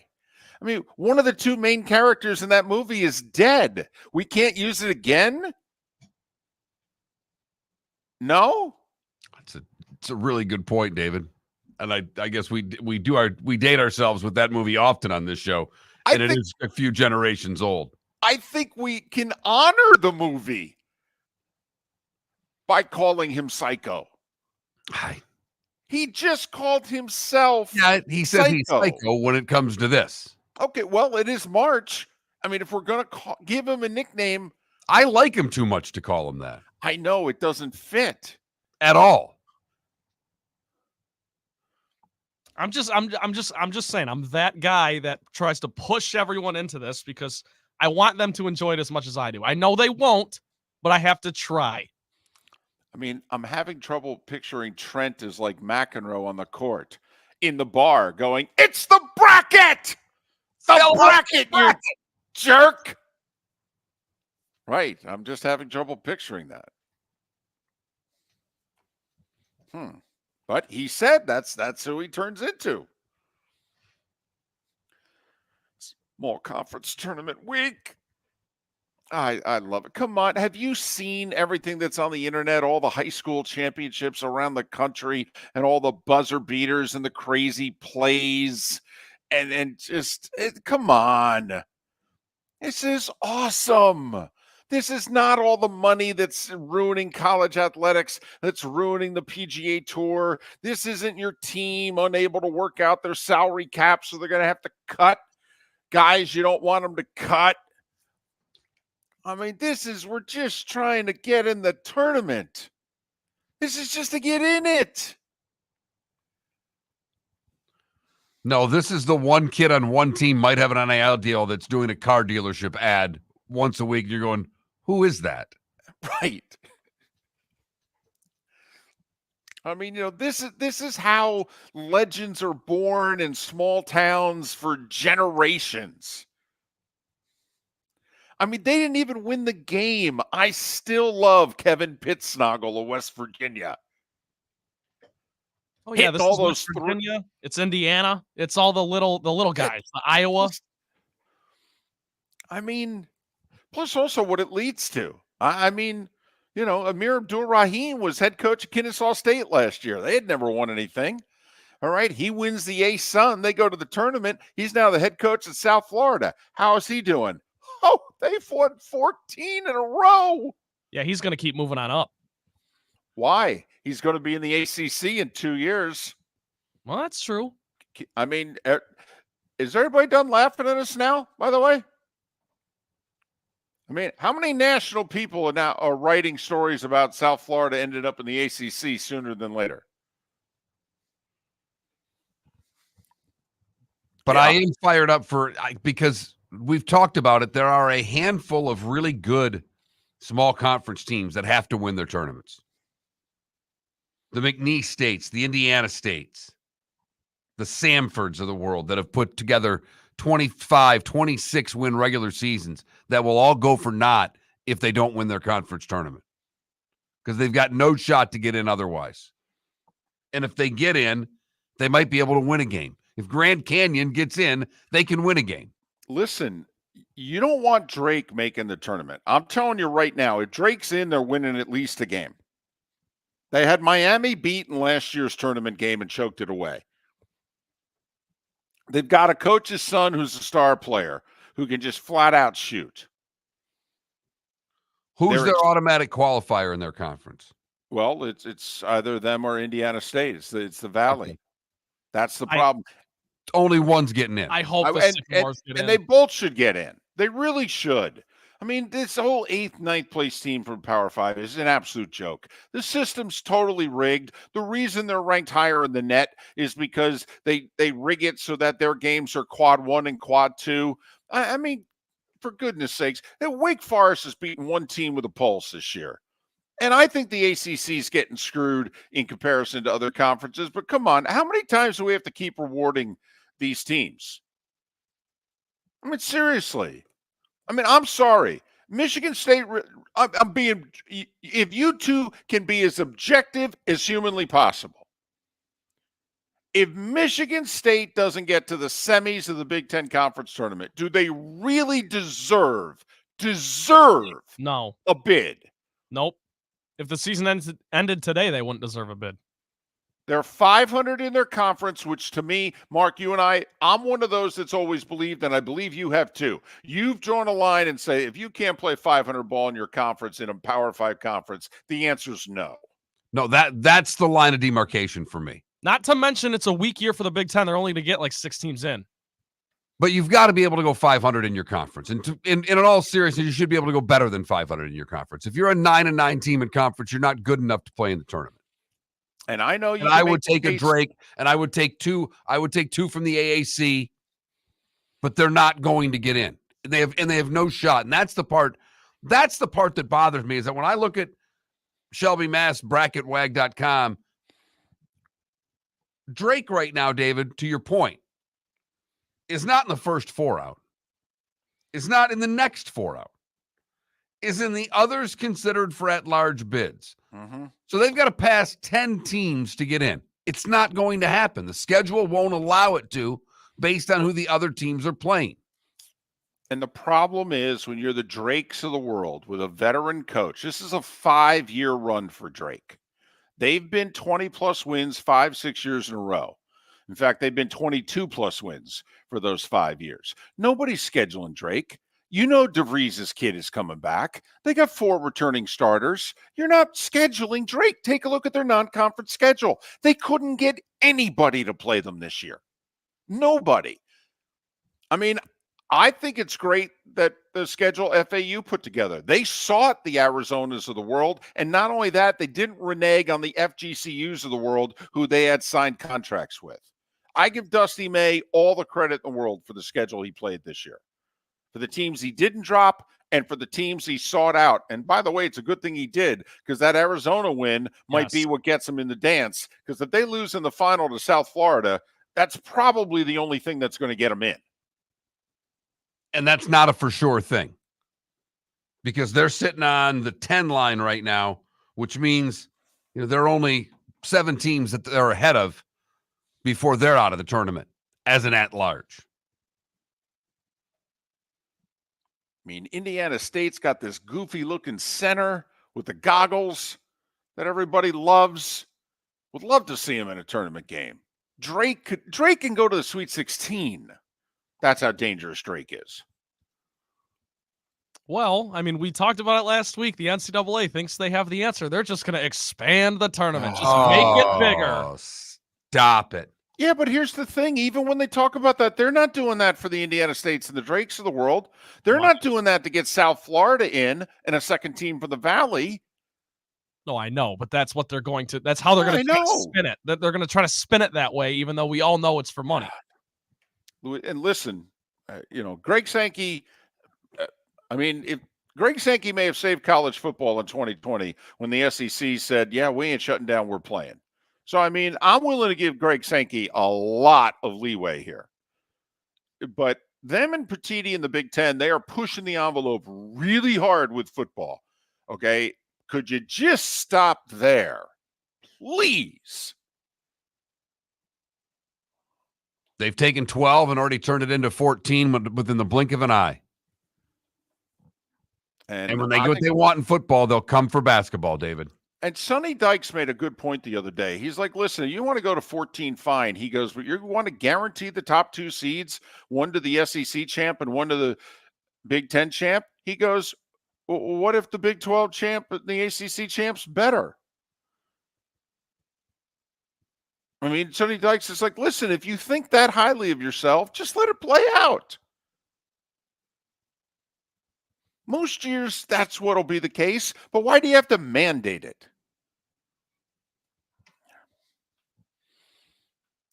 Because there's no commissioner and they're running the sport. They And are. we know the reasons why. And we've gone too far down the road to get someone in charge of it. Well, they're running it in conjunction with ESPN, and Fox is like, can we get in? Please, we want to get in. We're somewhat in. We can realign conferences, but can we realign the playoff? Can you just let us in? We've got money too. In fact, we might have more money than them. We're not bidding on the NBA. Miller and Moulton. Poll question is about college basketball. When does the madness begin for you? Small conference tourney, major conference tourney, when the tournament starts itself, or you're not into the madness, go to that Mark Miller, the David Moulton on Twitter, or FL Sports Network, or FloridaSportsNetwork.com to vote. 21,000 is the text line if you want to chime in about anything that we've been talking about on the show today. A little bit of a sports hodgepodge on a Monday, trying to get David to just get him ready for a baseball game. Man, not ready for one yet. There's angst. But you need one. Yeah, actually, I really need one. I need an afternoon baseball followed by small conference hoops at night. That's what I need. That's like the perfect day. That's like better than spending time with my wife and kids. Honestly.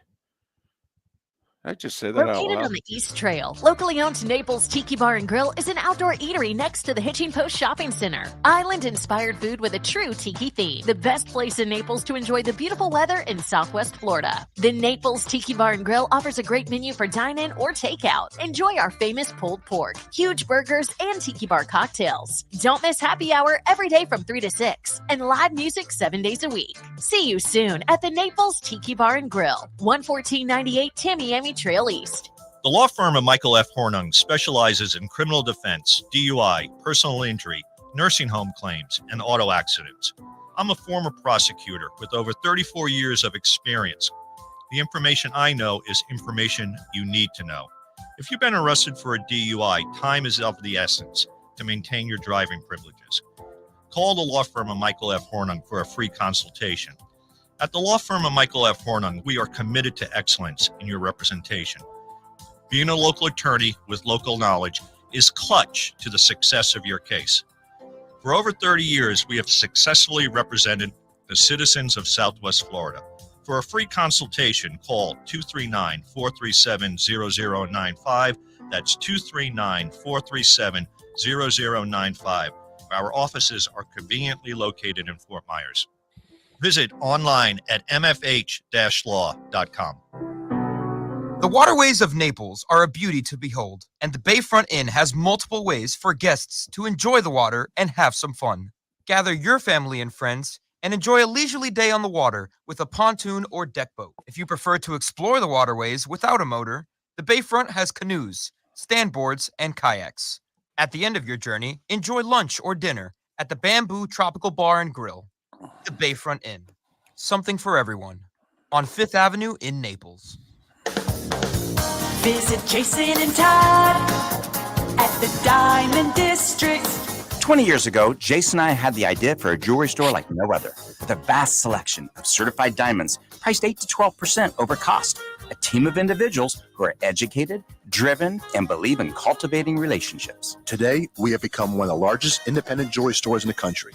Todd and I love what we do and are in the store nearly every day, along with our GIA gemologists, master jewelers, custom designers, and non-commissioned diamond consultants, all of which we consider family. As direct diamond importers, we travel the world, forging relationships and sourcing diamonds.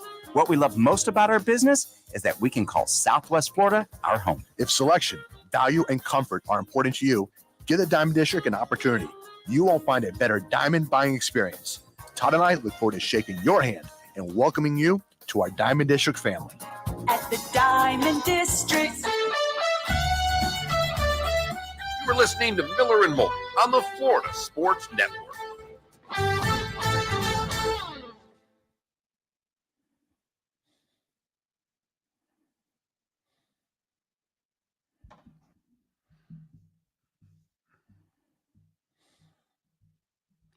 David, was it Nick Castellanos that hit the home run that was the apology?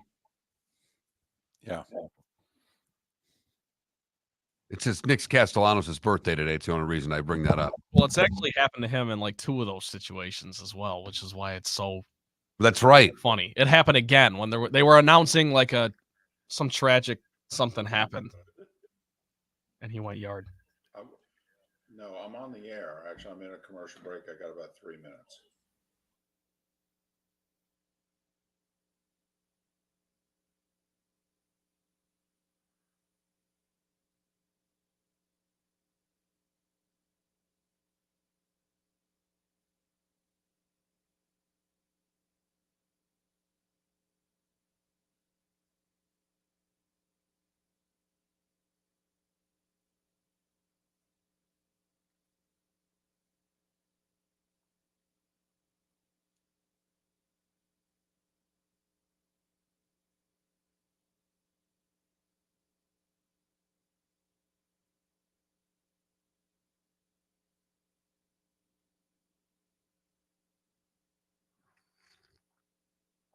Sure, Kilo's dad. Any baseball game would do him good.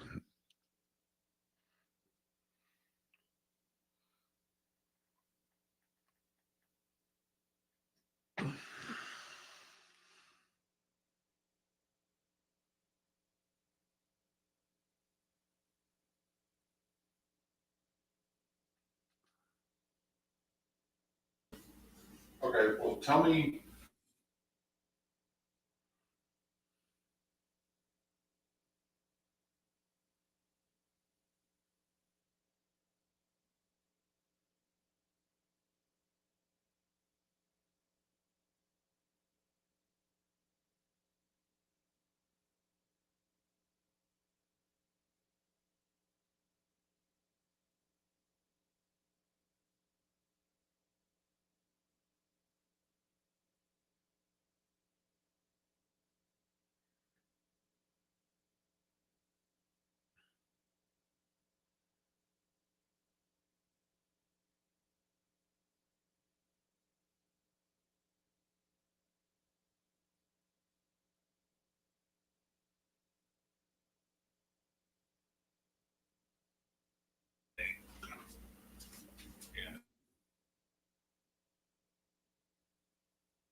Well, Lenardi's got them winning the conference if he's got them in. Like Shelby Mass still has FAU winning the conference.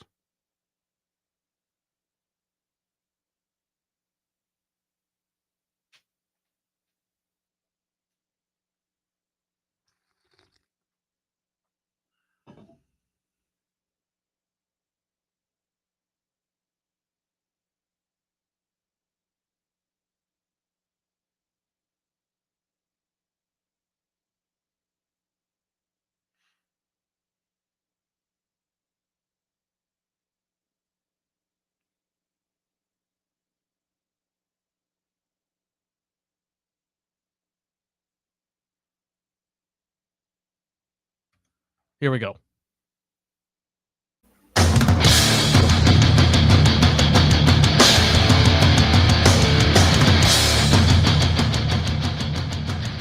You are listening to Miller and Moulton exclusively on the Florida We'll work Sports on the time. I Network. gotta go. And now here's Mark Miller and David Moulton.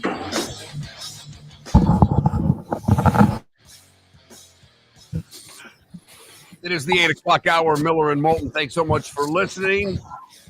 Poll questions are up. We've had a question of the day. We are ready to go. Trying to get David off of his sports anger this morning. Would I way to call it? Yeah.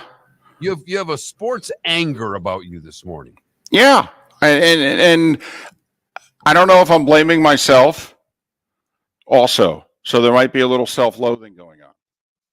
Because, I was not totally against the concept of LIV. I mean, I wasn't crazy about where the money came from, but as independent contractors, which you and I are, I've always believed that golfers have had the right, I believed in what Seve was saying 45 years ago. Seve didn't like the fact that the PGA Tour was making him play a certain number of tournaments. He's like, I'm a European Tour guy. I'm supporting that tour. It's really difficult to play that full time and play this full time, and the travel involved. And remember, that was 40 plus years ago. And, what Norman wanted to do 30 years ago. So anyway, you and I were both a little sympathetic and understanding as independent contractors that, the golfers should be allowed if they want to play 10 events here and 8 here and whatever. We think they should be allowed to. Okay. So, and now, we have what we have in professional golf, which is a mess, which is an absolute mess. And the PGA Tour has seemingly done, I'm sorry, everything wrong. And decided the one that gets it is the fan, because now we've got this cognizant event with a lousy field. We've turned the elite fields into basically no cut or small cut events, and we don't have the best players playing in them because you've got 8 or 10 guys on LIV that would be playing in these events if we had one tour. And it would be I would be curious, the fact that the LIV is on CW. Like, would people, if it was on Fox, if it was on FS1, with the fields that they have, would people be watching? Like, this week, Joaquin Neiman won. Bryson DeChambeau was 4th, John Rahm 5th, Phil tied for 6th. By the way, Schwartzel and another guy who either won a major or has seriously contended in multiple majors were tied for 2nd. I'm just curious. Would you watch that? The golf fan out there, would you have watched that? Because it's the CW. It's easy for you to not even be aware of, to avoid. But if it was on FS1, would you have avoided it? Or are you really, no, man, I got to watch the Cognizant Classic. Austin Eckroat's in the lead. Okay. And Eric Van Runen's in 2nd. Right. It was red hot yesterday. What he posted a score, right? You'll see if he can win. Shane Lowry's trying to come from behind and win. He's at least won a major. Okay. But Bob in our Twitch chat room, LIV's ruined golf. No, I actually think the PGA Tour ruined golf. I really do. Okay. There was no reason for the LIV. Their arrogance led these guys to say, you know what? I'm going to leave. Screw them. And then they decided they were going to out LIV the LIV? How dumb is that? Everything that you talked about that you had that they don't had nothing to do with money. You threw it all away and now you want to compete with them financially? That's the dumbest strategy in the world. You threw away all your history and tradition of these events. Why would you do that? And, can they put the genie back in the bottle? They probably can. But nobody wants to. Funny thing is, it sounds like LIV wants to more than the PGA Tour. All right, so that's golf, which is now a mess. And then there's college sports. And you and I have been advocating for a long time that the athlete deserve more. And everybody's focusing on that, the athlete getting more is leading to, the demise of college sports. Right. No. That was my question to, Bob, who says to hell with the LIV, they ruined the game of golf. Did the college athlete then ruin the game of college football? No. Now, it's going to be a fascinating week, though. You might have the college football playoff come to fruition this week and the SEC and the Big Ten carving out what they carve out. And I believe tomorrow the Dartmouth men's basketball team votes to unionize. Not to mention the NCAA, I believe Friday after the show, decided that they're done with all of their investigations on third parties who may have violated the earlier rules that they added after the fact. So the NCAA basically gave up on any investigations that have been going on for NIL. And I know March Madness is big business. I get it. It's the biggest fundraiser the NCAA has going because they don't make the money in Division I college football. That money doesn't go to Indianapolis. This is the biggest thing the NCAA has going for them. They use this money to do a lot of other event planning. They really do. I understand it's $1 billion business, but man, for these next few weeks, it doesn't feel like it. For these next few weeks, it feels like the purity of sport, which college football and professional golf seems to have lost. I mean, when you have professional golfers on the PGA Tour doing the walk and talk interviews off the tee, in which they're lamenting the sport that they're playing in, and they're the ones benefiting by playing in it,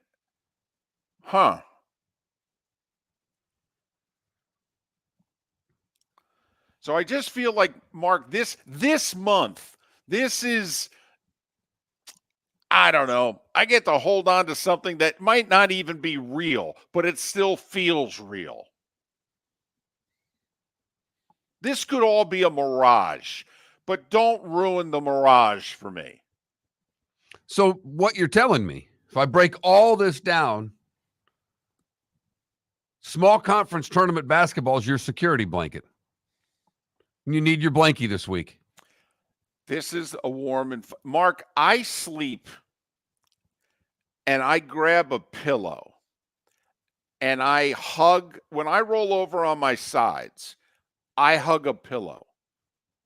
Basically, because I like the coolness on my fat belly. And so I hug a pillow when I sleep. Small conference tournament basketball is my pillow on my belly.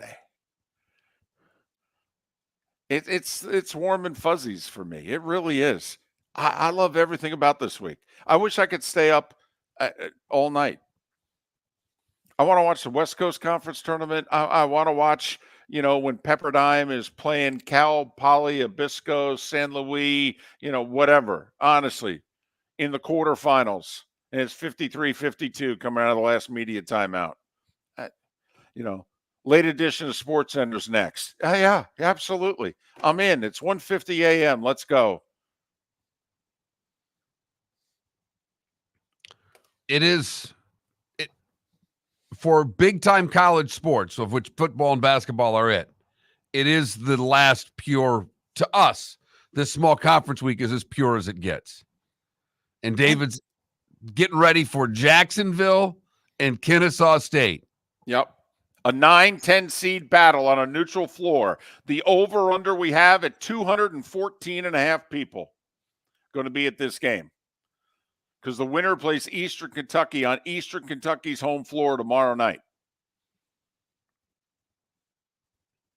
Do I count, by the way, does it count if any members of the Eastern Kentucky basketball team are actually sitting in the stands kind of doing some self-scouting and watching the game be played?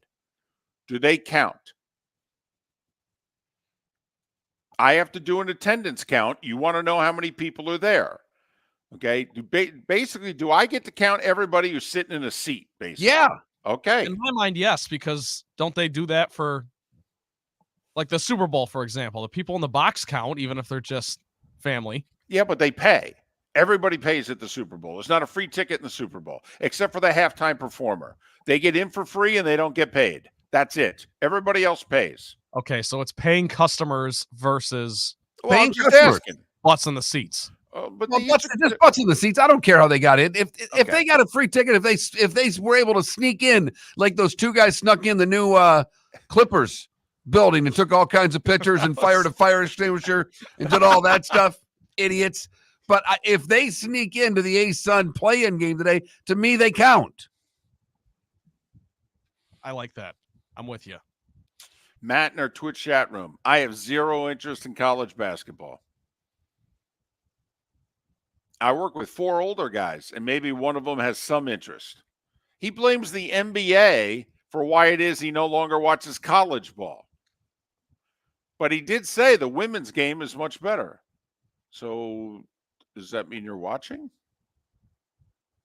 Okay. Well, that's interesting. I find that interesting because I think if you polled people, you'd find that more of them don't watch the NBA because of college rather than the other way around. I disagree. I completely disagree. You think people want to watch the stars, and that just is what it is? No. You said you used college basketball as the excuse for why people don't watch the NBA. No, Yeah. I actually think people don't watch the NBA because of the NBA. If they've Oh, stopped watching, I don't think it's because of the product on Saturday afternoons is why it is they don't watch TNT and ESPN. I see what you're saying. And I think the basketball fan, for the most part, you're different. You watch all basketball, Trent, but I found that they've picked their lane. Yes. And they're watching one or the other. And the people I know watch college hoop over the NBA. Where you now live, Trent, the NBA is almost a dark hole, unless it's of your generation. Southwest Florida is very much a college market more than a NBA market. Which is another And the reason. whole west side of Florida is that way. Yes. I mean, all the way up to Tampa. They proved it when they had the Raptors during the COVID year, and no one cared. No. No. And Tampa's never talked about wanting an NBA team. No. But they've hosted regionals for March Madness. And they're the best destination for a Frozen Four, but that's a whole other point. Didn't they host a Final Four, Tampa? 2000 something? Yes. 05 maybe? I'm wondering if it was 99 when UConn beat Duke. I'll have to, because they were testing out the year, or maybe that was when they did the region final, and the next year they did the Final Four there. But yes, St. Pete Dome hosted a Final Four, I thought. Miller and Moulton. March Madness. Are you interested? And at what level? It's our poll question. Vote. Located on the East Trail, locally owned Naples Tiki Bar and Grill is an outdoor eatery next to the Hitching Post Shopping Center. Island-inspired food with a true tiki theme. The best place in Naples to enjoy the beautiful weather in Southwest Florida. The Naples Tiki Bar and Grill offers a great menu for dine-in or takeout. Enjoy our famous pulled pork, huge burgers, and tiki bar cocktails. Don't miss happy hour every day from 3 to 6 and live music 7 days a week. See you soon at the Naples Tiki Bar and Grill, 11498 Tamiami Trail. Mark Miller for Molly Maid. Why Molly Maid, you ask? Trust.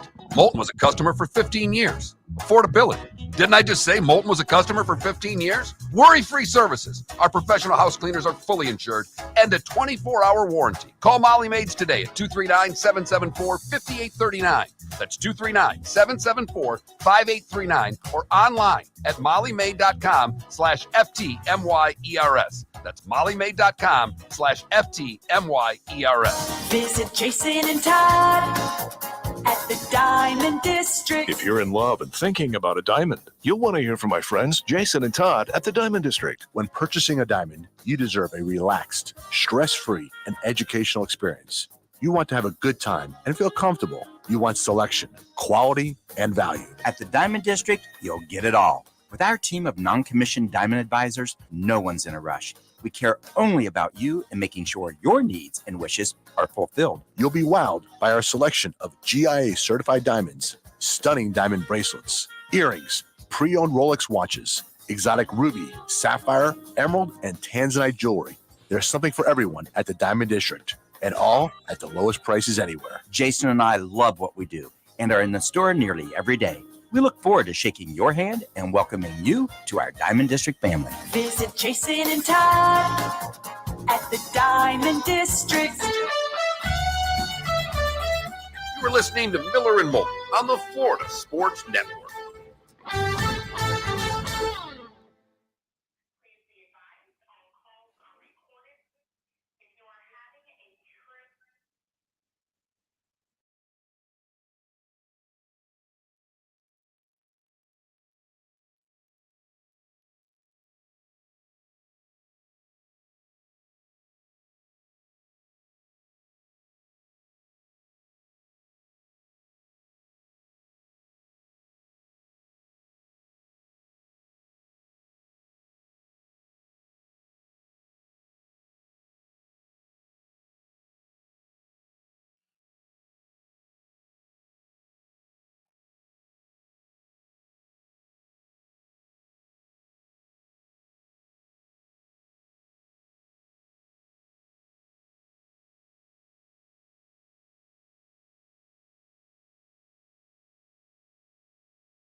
Yes.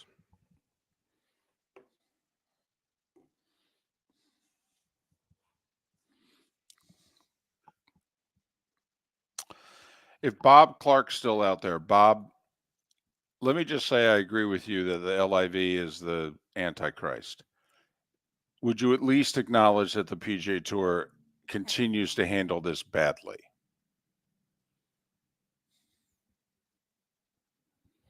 That their arrogance helped create the LIV?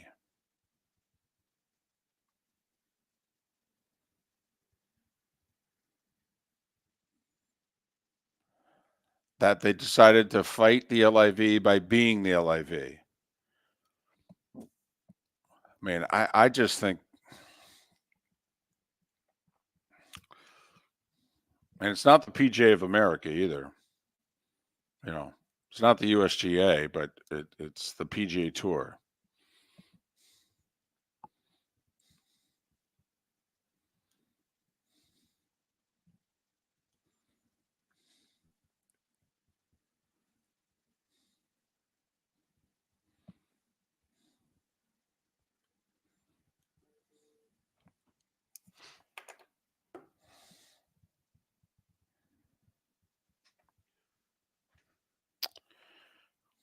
We're back on in Port Charlotte. Yeah, he called me and basically gave me like a 2-minute rundown of what was going on. And he said their higher up dude named Adam might call me later to try to see if there's something wrong on our end. But who? Westwood One. Yeah, Westwood One called me. Yes. Yeah, it's not our end.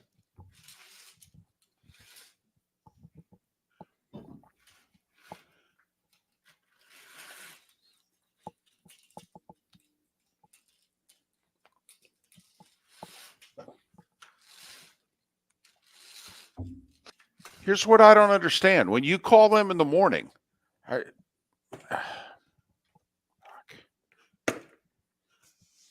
feel like everybody except us is either not doing their job or not doing a damn thing to help us. Here we go.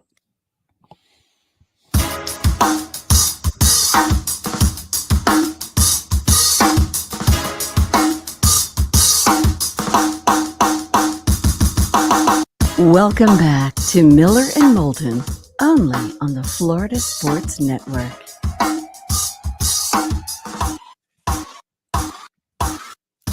"21 minutes past the hour. David Sampson, Pat Kerwin tomorrow on Miller and Moulton. Tomorrow, noteworthy day. First off, I believe tomorrow, Mark, is the last day.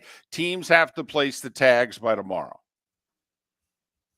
And usually it's a franchise tag. There is the transition tag, which allows But no one you to- uses that anymore. No, and they should, actually. The only thing about a franchise tag is that, it's really difficult to lose a player with a franchise tag. Transition tag, you can lose a player with a transition tag. Does not give you like the right to match. It just creates a minimum bar that the other team has to reach in order for it to be a good enough offer to be accepted by that player. So, but tomorrow's the deadline. Tomorrow's the day that the Dartmouth men's basketball team's likely going to vote to unionize. And is that a one-off or is that the beginning of the floodgates? Because remember, it is a private school that doesn't offer scholarships. So, Dartmouth doesn't necessarily equate with hundreds of other schools out there. No, it's more important what's going on in California with the files that are being litigated there about USC and UCLA sports and whether they qualify under union laws. That will be a bigger case, at least in my estimation, when that comes. Even though USC is private, but UCLA is public. And yes, the California is likely the bigger legal story than whatever Dartmouth's going to do tomorrow. But, once it happens, does it then cause other teams that maybe are of a public university elsewhere to go, it does sound like a bad idea? So, By the way, speaking of which, did you see? So I guess the Florida legislature, they passed something in which it's like they want to get rid of, whatever this diversity department is. Is it DEI or DIE? I think it's DEI. Okay, it's Diversity, equity, inclusion. DEI. right. And there are those that think that it's needed, and there are those that think no, it's only exacerbating the problem. It's causing more division. And so, Florida, the leaders in Florida, political and most education leaders, are of the belief that it's a bad thing. And so the political part of the equation said, get rid of this. Well, now it's not a mandate, but it's a strong recommendation. The University of Florida said, we agree. And so they announced they're getting rid of it. Well, Emmett Smith came out yesterday and eviscerated the University of Florida for whatever that's worth. But he all but said, Mark, at the end of his statement, that basically, if you're an athlete of color, I mean, he didn't use these words, but he strongly implicated it. He basically said, Mark, and tell me when you finally read it if you feel differently. He basically said, if you're an athlete of color, you may want to look elsewhere. He stopped just short of saying it, but he strongly implied it. And I was like, well, isn't that interesting? So, and of course, you got, the responses that you would expect. If you're on one side of the issue, you'd respond this way. If you're on this side of the issue, you would respond this way. But so it's a mess out there. It's complicated. It's unseemly. And that's why I love this month. I really do. I love everything about it. Not only that, most of the men and women that are playing basketball this month, this is it. They're not going beyond this. I mean, we could get I just saw something. I mean, we all know, first off, the percentage of scholarship athletes in college. I mean, you're in the top 3% of high school athletes if you get a scholarship to play sports in college. Then never mind actually playing a day beyond college, even getting an invite beyond college. I mean, this is it. Senior days happened all over the country this past weekend, and they're going to keep happening all this week, in which this is it, man. And David, with the transfer portal, these teams have less of a chance than they ever did before. Because if you're good and you can play and you're at a low or mid-major, the odds are you've transferred to a high major already. So, for FAU to do what they did last year and keep everybody is remarkable. But for all of these schools that we've been talking about the past couple of weeks, they have a far smaller chance of winning in the tournament than they've ever had before, even though we're getting more upsets. It's another reason, Mark, why I just hate the fact that the system is so stacked. And it doesn't matter if they go from RPI to net, the net's now being gamed. But, Mark, it's exactly what you're talking about. So you get a kid either at a JUCO or you get a kid out of high school. And then you're the small conference or mid-major school. And then he and you work together and he becomes of a certain level. Well, now he's ripe for the picking. You had to fight to recruit him and get him. Now you got to fight to keep him. And they got more cash than you. The whole thing in college basketball, you want to get old and stay old. Well, and how are they staying old? They're transferring in your older players from your small schools. Right. Wow, that mid-major guard's pretty good. We could use one of those. Go get him. How much else? Oh, he's got 2 years left? Even better. So let's put another 8th place team in a major conference in. Let's do that. I just not only that, those are not the schools that make this tournament. Nobody gives a damn about the 8th place team in a Power 5 conference. Maybe there's 3 or 4 with a certain name in which they do. Maybe. But I mean, do you think the fan really wants to see? And I hate to, I don't know, make an example of them. But I mean, Indiana State basketball or Nebraska? Who does the fan in March Madness really want to see? Indiana State.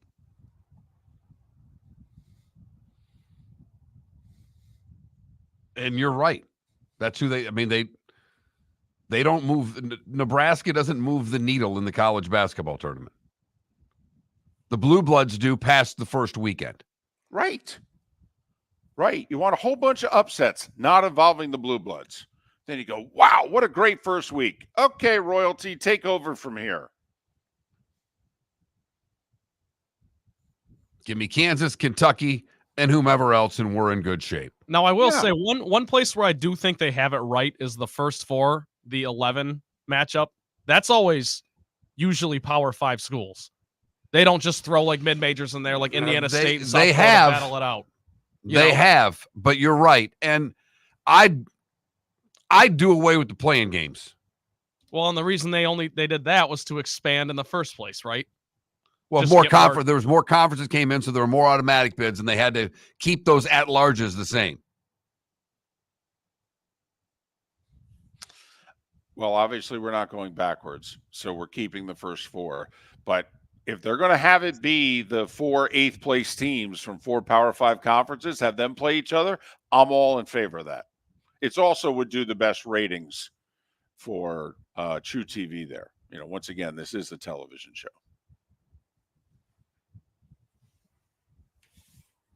Miller and Moulton. Our poll question, it's March, therefore there is madness. When does your madness kick in? This week, small conference tournament week, one bid week, if you will. Next week, the major conference tournaments, Big East, Big Ten, etc.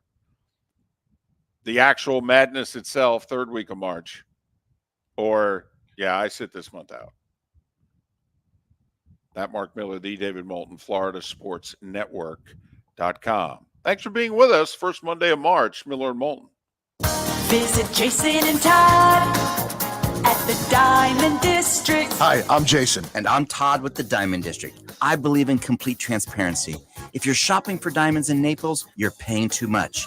If you're shopping in the Cape or Fort Myers, you also won't see the selection you deserve to have. If you're online, there's no human connection, and you won't know if your diamond is beautiful or not until it shows up in the mail. Just because it's GIA certified doesn't mean it's brilliant. There's so much more to a diamond than its cut, color, and clarity that makes it beautiful. Visit us at the Diamond District for a non-commissioned and educational presentation and quit paying more in Naples or buying blind from the internet. The Diamond District has the rarest diamonds from half carat to 10 carats. You won't find a bigger selection or better value. And you won't find a better buying experience.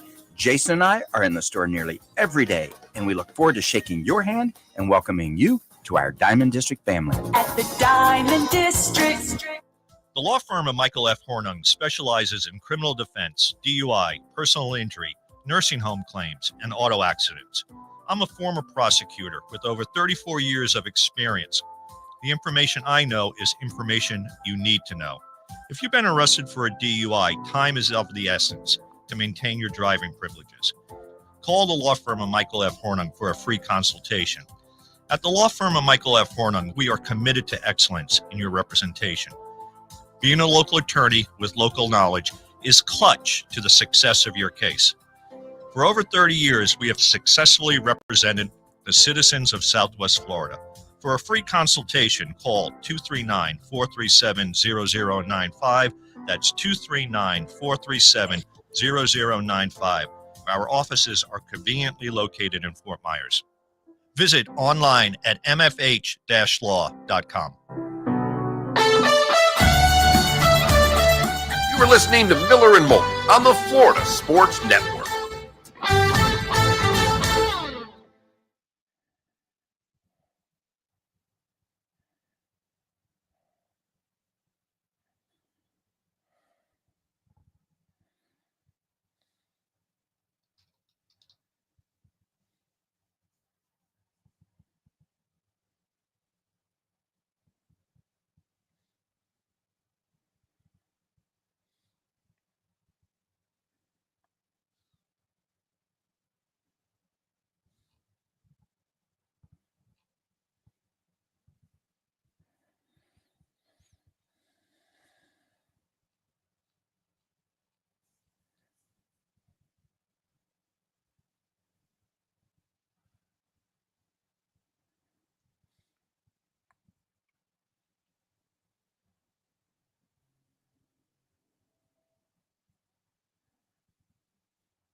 Radio for JU, baby Jules.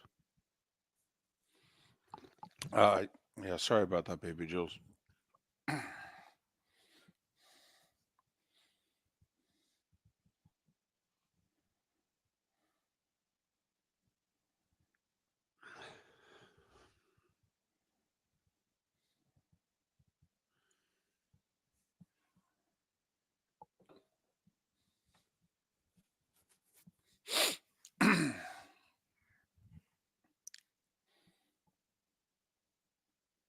Since I get paid by the game, I guess I'm rooting for a win tonight. Because it's a whole lot of travel to and from for one game. 1010XL in Jacksonville. They've got an app, and if you go on the JU site, there's a link and all that. But 1010XL in Jacksonville. I would go through the JU link also.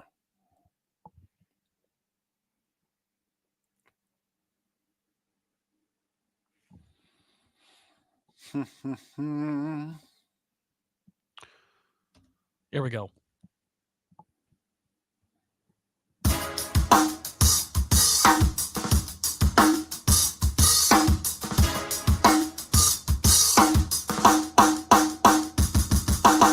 Welcome back to Miller and Moulton, only on the Florida Sports Network.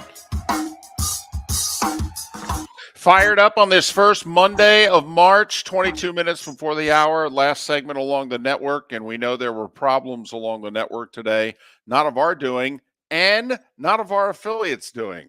Yes, we're dumping on the middleman today. We are. Sometimes they get in the way. The Diamond District bonus hour awaits for our loyal 239 audience at the top of the hour.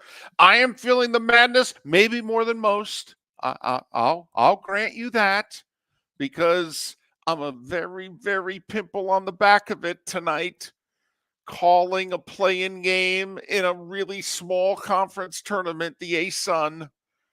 Nothing like a 9-10 matchup, Mark, to really get the juices going. Well, I like you feeling the madness as opposed to being mad. Which was earlier in the show. That was good. Yes, that's true. I am mad at other parts of the sports world, and because of it, I am needing the madness more than ever. That is true, Mark. So anyway, we're feeling it. First Monday of March, therefore it's the focus of our poll question. When do you start feeling the madness that is March? Are you all in with me and apparently also Trent this week? Oh, and me as well. You know I love the small conference tournaments. All in, baby. We're in. 3 for 3 on this show. I mean, particularly the A-Sun. We have to keep an eye on that. But I like all of it. I like the MEAC. It doesn't matter to me. The Colonial. I love the one bid leagues because of what it represents. Give me the SWAC, baby. I'd love for Mississippi Valley State to win a game in the SWAC. They've won one game all year. Wouldn't you love them to win a SWAC tournament game? Be like, we're 1-27, and now we're 2 wins away from the dance.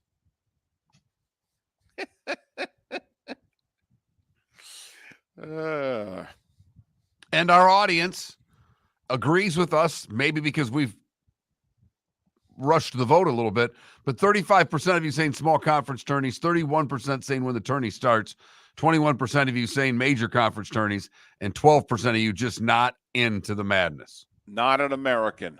That's what you are. You're visiting, and that's okay. That's all right. No, it's not. No, actually, no. If you're here in March, you have to get into the madness. You do. If you're visiting, you have to buy in. It's a requirement. We'd prefer it if you tipped well while buying in, but, you have to buy in. Chris Mortensen's passing. Was he a prominent enough media guy, not in the industry, because he is very prominent. I mean, we use this phrase too often, in the modern sports reporting era, Mortenson's on the Rushmore. Will McDonough, Mortensen, Peter Gammons, they're on the Rushmore of the last 30 or so years, if you want to go all the way back and call it the ESPN era. Because they were the newspaper guys who went to television. They didn't look like your normal television guy. They weren't polished. Hell, at the beginning, they weren't even necessarily good. But they had information. They were reporting news. And they were bringing the newspapers to television. And once they started to do it successfully and people started to tune into their television reports instead of waiting to read what it is they wrote or now no longer going to that newspaper, it changed the sports information world. It nationalized it, if you know what I mean, David, because we were getting the beat writer's job was to give us that information on whatever team. And these guys were able to do that on a league-wide basis in real time. And they didn't get everything right. I mean, there's a whole bunch of people in New England who have been cursing Chris Mortensen until the day he died. I mean, he was instrumental in Deflategate, and he didn't get all of it right. And that's a problem when you're a reporter and you don't get all of your story right. Sometimes you only have to do that once for it to ruin everything else you've ever done. But in more recent times, Mortensen broke the Peyton Manning retirement story. And, you know, Mortensen was what led into Schefter. I mean, there is no Schefter without Mortensen. And I do, like, I think of the two of them together in the silly Starsky and Hutch-like commercial they did. People genuinely surprised, though, even though he'd been battling throat cancer for almost 8 full years. Is it Daniel Jeremiah who was doing the combine with Rich Eisen on NFL Network? First off, he was in tears yesterday when he got the news. He said, I was texting with him yesterday about the South Carolina quarterback.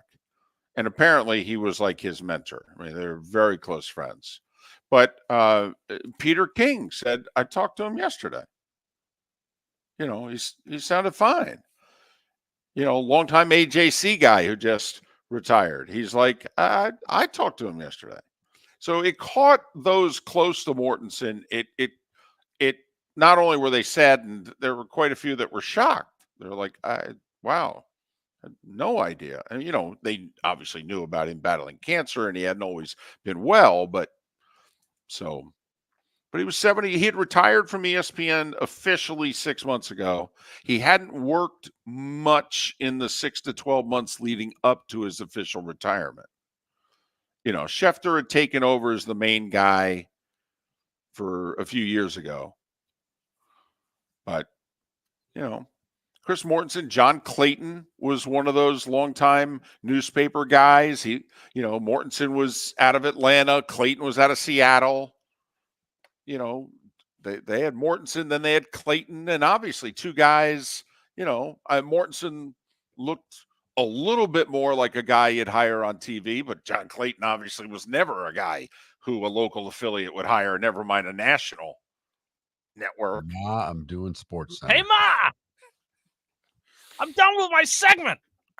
Eating ramen noodles. Was there something about meatloaf involved in one of those? No, they just stole it from they stole the Gotcha. Wedding Crashers line. It's, Mom, I'm done with my segment. Yes.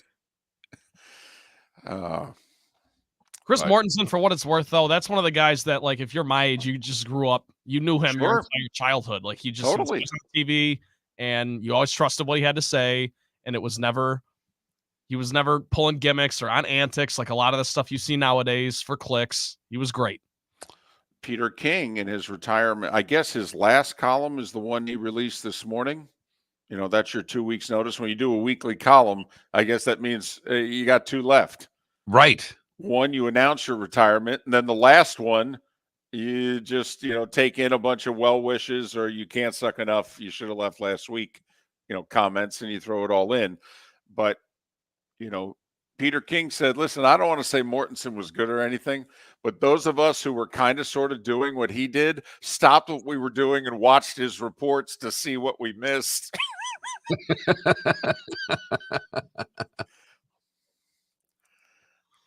But Trent, you're right. I mean, he started on ESPN in 91.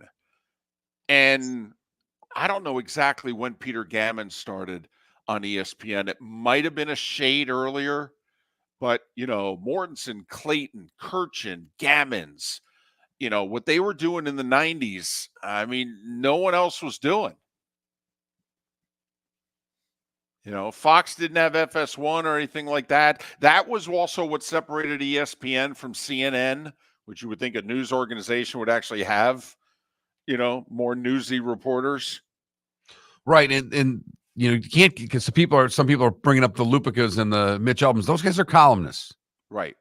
They were paid for their opinions. They were brought on shows like the Sports Reporters to give their opinions on topical subject of the days. They weren't out breaking stories. Right. Hard nose. Mort was out breaking stories. Right. And Album was based out of Detroit, Lupica, New York. They had the Philly guys, Conlon and others. But then, yes, they'd get the 30 minutes national, and then they'd go back to being local.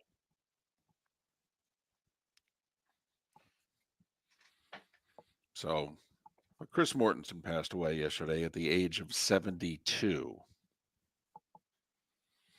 And, just depending on, how old you are and what have you.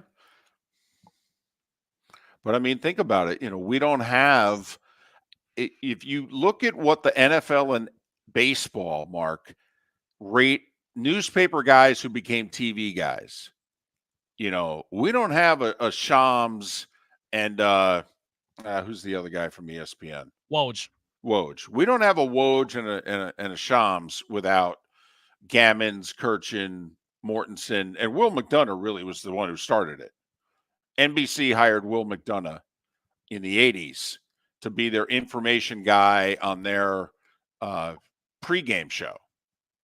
And Will McDonough had good information. And nobody watched NBC's pregame show. And it was kind of like, ooh, wow, getting some scoops here.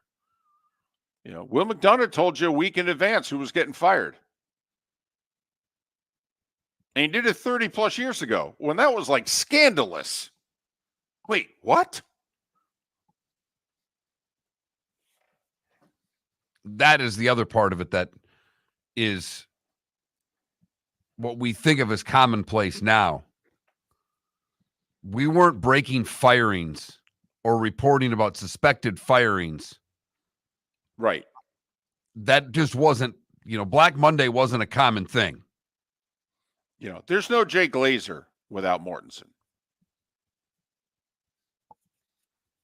And so, I think he made sports journalism, if you will, sports reporting, however it is you characterize it nowadays, I think he made it better. I think we're better as sports fans the more information we have. To a point. Every rumor doesn't need to be. I mean, we've gotten where the blogs have every rumor and people start reciting rumors as if they're factual. I will say Mortensen was not a huge rumor guy. Now, Schefter maybe does a little bit more of that. I think there's more pressure now, Mark, by their bosses to do more segments, generate more clicks, generate more content. The Gammons and the Kirchins and the Mortensens and the McDonoughs of the world, they used to go on TV when they actually had something factual to say. Right, like they're bringing you on to update you on what's happened, not what's. As opposed to speculating. putting a name up and saying, what's the trade market like for player X? Right, Even and- though there might not be a chance of that player being traded. And how does this player affect this player's legacy? Stuff like that. Oh no! Don't bring those shows. Do not attach. I am not. All right, Mortensen and Gammons and Kirchin and McDonough to those shows. Come on now. Absolutely not. Absolutely not. No, but they would know if the Cowboys had a culture problem. They'd ask Ed Warder. He'd give them the information. And you know what the answer would be? They do. As a matter of fact, they do. I'm not sure why it's a question. Going to say, same guy running the team, right? Same Okay. results? Oh, nothing to see here. So even though he was no longer active and he had largely curtailed what he was doing the 6 to 12 months before he retired 6 months ago, but Chris Mortensen passing away yesterday, pretty big figure in, what we now have. And quite frankly, Mark, it's like there are other sports that we wish were covered. You and I both wish hockey was covered the way the NFL and Major League Baseball is covered. More information, guys, more of that stuff. Hockey keeps everything close to the vest. I don't know how they think that's benefiting them. No, I mean, you think about it, the NBA is the one that's really taken it from that, and they've developed their offseason into a real thing. Baseball hasn't. I mean, the NBA's taken what football's lead has been with information and extending it to the next level, but where players are going and player movement in the offseason is as big a deal in that league as it's ever been. So, Miller and Moulton. Our poll question, it is the first Monday of March. It's the beginning of small conference tournament week. We ask you, when does madness begin in your world? For us, it's this week. Could it be next week, big conference tournament week? Is it just the tournament itself? Or are you not into this at all? Mark Miller for Molly Maid. Why Molly Maid, you ask? Trust. Moulton was a customer for 15 years. Affordability. Didn't I just say Moulton was a customer for 15 years? Worry-free services. Our professional house cleaners are fully insured and a 24-hour warranty. Call Molly Maids today at 239-774-5839. That's 239-774-5839 or online at mollymaid.com/FTMYERS. That's mollymaid.com/FTMYERS. Visit Jason and Todd at the Diamond District. When choosing something of high value and personal significance, such as a diamond, you want to shop with the best, and the mall is not the place to be. Here are my friends, Jason and Todd with the Diamond District. Take a stroll in the mall, pop into a few jewelry stores, and you'll soon discover you're in the wrong place. Rings begin to look all alike. You're not finding GIA certified diamonds. You quickly realize you know more than a salesperson helping you, and all the same financing gets pushed on you. Visit Jason and me, and you'll find America's top bridal designers dealing exclusively with the Diamond District. You'll find the largest selection of GIA certified diamonds, all priced 8 to 10% over cost. You'll find educated sales consultants who have many years' experience and are not paid commissions. And you'll find Todd and me in the store nearly every day, wanting to shake your hand and welcome you to our Diamond District family. Visit Jason and Todd at the Diamond District. The law firm of Michael F. Hornung specializes in criminal defense, DUI, personal injury, nursing home claims, and auto accidents. I'm a former prosecutor with over 34 years of experience. The information I know is information you need to know. If you've been arrested for a DUI, time is of the essence to maintain your driving privileges. Call the law firm of Michael F. Hornung for a free consultation. At the law firm of Michael F. Hornung, we are committed to excellence in your representation. Being a local attorney with local knowledge is clutch to the success of your case. For over 30 years, we have successfully represented the citizens of Southwest Florida. For a free consultation, call 239-437-0095. That's 239-437-0095. Our offices are conveniently located in Fort Myers. Visit online at mfh-law.com. Located on the East Trail, locally owned Naples Tiki Bar and Grill is an outdoor eatery next to the Hitching Post Shopping Center. Island-inspired food with a true tiki theme. The best place in Naples to enjoy the beautiful weather in Southwest Florida. The Naples Tiki Bar and Grill offers a great menu for dine-in or takeout. Enjoy our famous pulled pork, huge burgers, and tiki bar cocktails. Don't miss happy hour every day from 3 to 6 and live music 7 days a week. See you soon at the Naples Tiki Bar and Grill, 11498 Tamiami Trail East. You are listening to Miller and Moulton on the Florida Sports Network.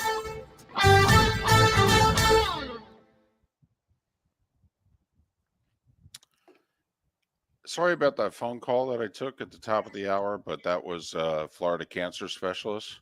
That's quite all right. And when I answered the phone, it was my doc. So I figured, well, this can't be great news, because usually he only calls if there's something. So, but I'll be back in 3 months. I'll be back at the end of May.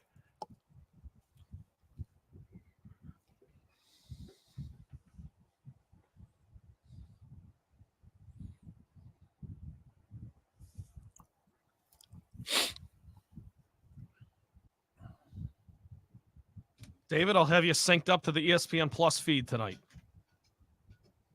I'm excited. Let me tell you, if you're watching, watch the FGCU Queens game. This is, I mean, well, I love the work and all, but Jacksonville's a tough watch. They are. I mean, they're, oof. I mean, going on at the same time as FGCU Queens. So I got to tell you, I got to play Salt Leaf yesterday. It's the new, it used to be Raptor Bay. Oh, okay. At Hyatt, they redid the whole thing. It's quite nice. But the halfway house, the hiring process was something. And I got the B team, apparently. Really? Yeah. Seemed like the A team to you? Seems like the A team to me.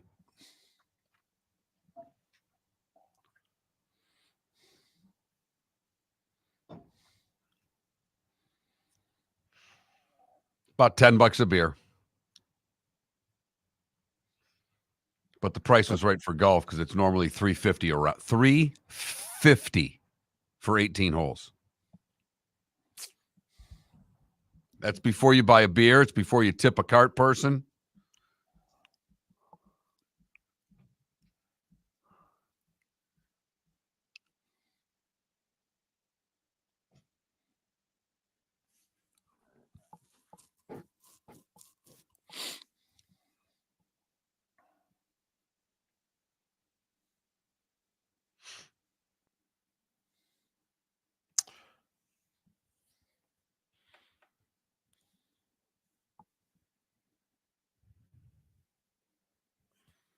When does Golf Channel pick up coverage of the Cognizant? You know what? When do you lose me for the day? Well, but also when there it is, the right 8 a.m. it came on. Okay. I'll tell you right now. Oh, we got the Cognizant on. Mark Miller's Live Sports Network. Oh my goodness, we're already through 10. You've missed 3 holes. He's got a 1-shot lead over that Van Runen, and Lee is 2 back. Van Runen is done, right? Didn't he post? Yeah, he threw a 63 up there. Right.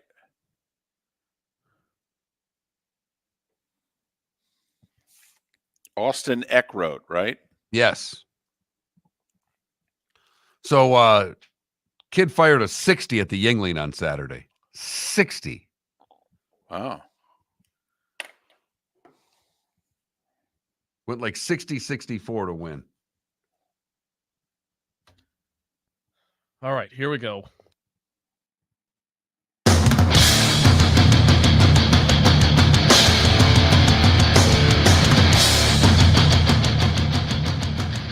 You are listening to Miller and Moulton, exclusively on the Florida Sports Network. And now here's Mark Miller and David Moulton. It is the Diamond District bonus hour on this first Monday of March. If it is March, therefore there will be madness. And spring training, for that matter. And NFL free agency. I'm just getting going. Major League Baseball regular season. All right, I'll stop. Mark will not be joining us for the Diamond District bonus hour. There's golf tournament finishing up. It's morning sports. We've lost Mark. Remember, he's president and CEO of AM Sports. That's his sports network. When he wins the what's his 600 something million, I think Powerball or something. That would be great. Open my AM Sports Network. We're open from midnight to noon. If it's on in the morning, we've got it. I like the slogan. Okay. If you're up early, so are we. You going to have merch? I mean, you didn't have merch with Miller and Moulton, so you're going to get merch with the AM Sports Network? Yes. Okay, good. Everything will be yellow, sunshine colors. You could call it Bet and Breakfast. Ooh, could be one of the shows right there. Bet and Breakfast? Yes. As in bed and breakfast. You see what Trent did there? That was, good. That was good there by Psycho. He gave himself that nickname in the 7 o'clock hour. The nicest, happiest guy we know gave himself that nickname. What the heck? Threw us all for a loop. So, yep, FGCU. Listen, they ended the year with 3 wins in a row. I mean, they played like 2.5 good games, too, in those 3 wins. They did not, however, gain any standing, if you will. They stayed in 7th. Top 6 get first-round buys. 7 plays 8 in the A-Sun, so that the winner then plays the 2 seed. And 9 plays 10. The winner then plays the 1 seed. The A-Sun's reasoning is it guarantees the 1 seed will play the worst remaining team, and the 2 seed will play the second worst by seeding. So a bit of a bad break in the first round. 7 doesn't play 10, but so FGCU's in Stetson tonight. They're in DeLand. They beat Stetson here? They or lost did. No, they thumped beat Stetson. him here, right, and lost by a point at Stetson. A couple weeks ago, too, yes. But ended the year with 3 straight wins. And listen, not a whole lot of A-Sun teams go to Jacksonville and sweep the 2 locals. I mean, I did, 15 years of FGCU in the A-Sun? Don't know how many times they went to Jacksonville and came home WW. Like, it was a thing if you could go North Florida, Jacksonville, and Stetson when you were at FGCU. It was like, can you go 3-0 on the road in this state? And not many FGCU teams did it.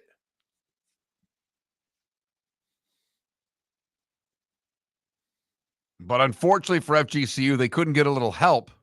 Nope. In the North Alabama Central Arkansas game, so they ended up in the 7th spot. So they'll have to play an extra game if they're going to win the A-Sun. And it got the Central Arkansas coach fired. They lost at home to North Alabama. If they had won, they would have made the playoffs as the 10 seed. And by losing, they fired them. So that was a big game. Hurt FGCU seeding and hurt that guy a lot more. All things being equal, FGCU came out of that one a lot better than the coach did, David.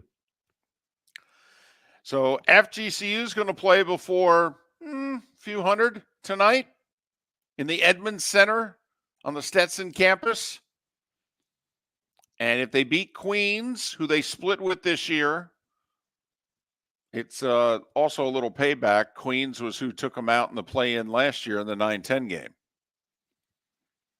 So they get a chance to even the score, do the Eagles tonight against the Royals. It's the Eagles and the Royals, Mark. Got the Owls and the Dolphins and the Eagles and the Royals in our A-Sun play-in games tonight.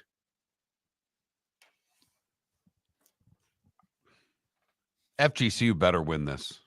Yes. Yes.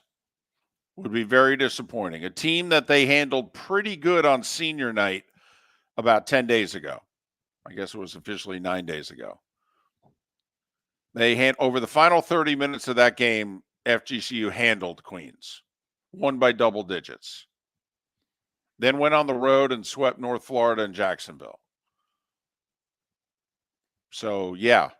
FGCU is a 4.5-point favorite in the game. I like it. Kennesaw is a 3.5-point favorite in your game. I like that too. Jacksonville's really struggling. Lost 4 out of 5. Yeah, your ASUN prognostication has gone downhill. I was really good until like the last couple of weeks. I know. Yeah. It's just, man. Jacksonville had only lost 1 home game all year. Then they lose their last 2 at home. What the heck? What's going on there? FGCU had been wildly inconsistent all year. Tough to put back-to-back good games together. Now they put 3 in a row. What the heck? But we did say it on Friday. Believe it or not, FGCU, this ASUN is down. It is down. There are 7 teams, Mark, that can win the ASUN. FGCU is one of the 7. Jacksonville can't win 4 games. Kennesaw can't win 4 games. Queens can't win 4 games. FGCU can win 4 games. David Lipscomb ended up being the only 20-game winner in the regular season in conference.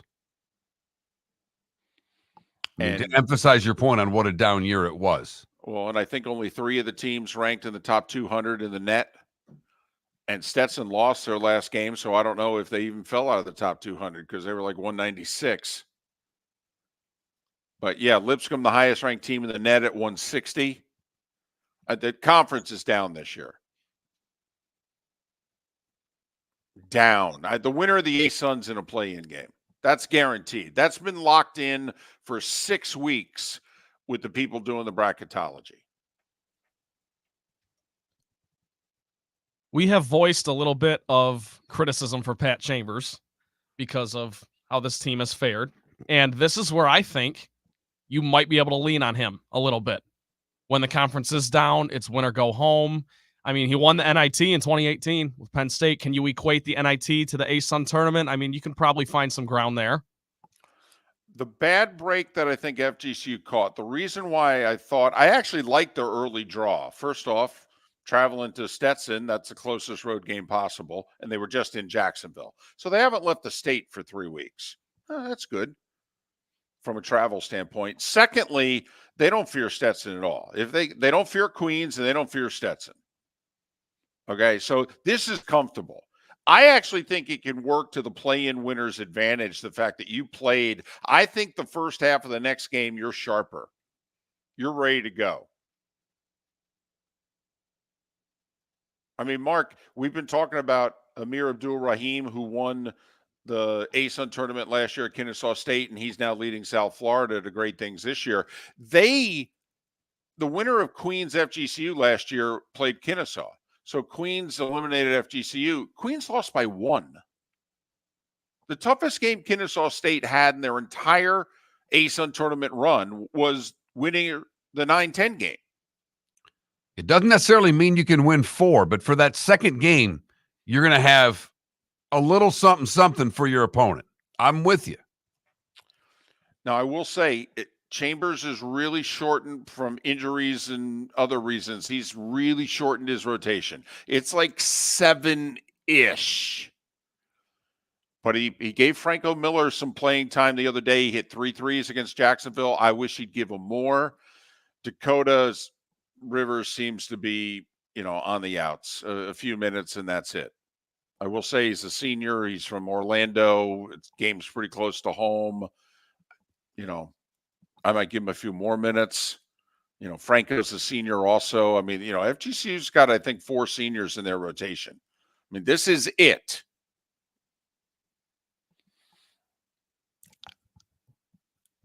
I think they're dangerous. I think they're more dangerous than they've been inconsistent this year. How about that? And they've been, yeah. Ooh, okay. I think they're dangerous. They're not deep. That's why I really thought they needed to catch a break and avoid having to play 4 games this week because they're not super deep. But their schedule would be Monday, Tuesday, Thursday, Sunday if they keep winning.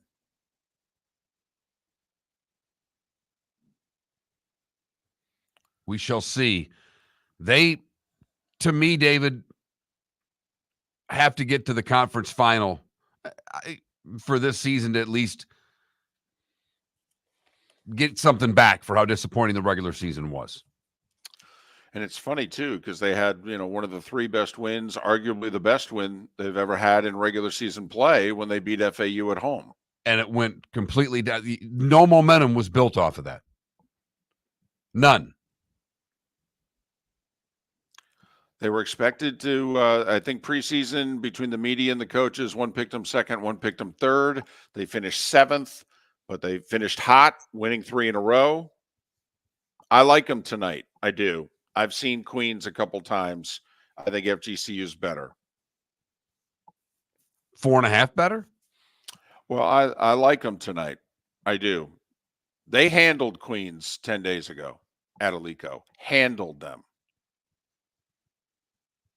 By the way, would you have named them the Royals if you're Queens? Would you be Monarchs or Royals? I have no problem with either. They went with Royals. So what if they went with Kings? That would be something. They're not renaming the school. This isn't like William End. I mean. Oh, I know. It'd just be the Queens Kings. Or the Helpers. I just think it'd be good. They could do Jesters or something like that. Queens Jacks? Never mind. We're Queens over? Or Queens Helpers. Either one works for me.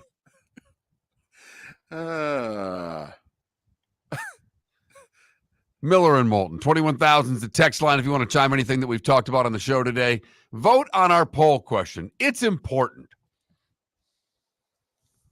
How do you take the madness? Small conference tourneys, major conference tourney, when the tourney starts, or I'm not into the madness.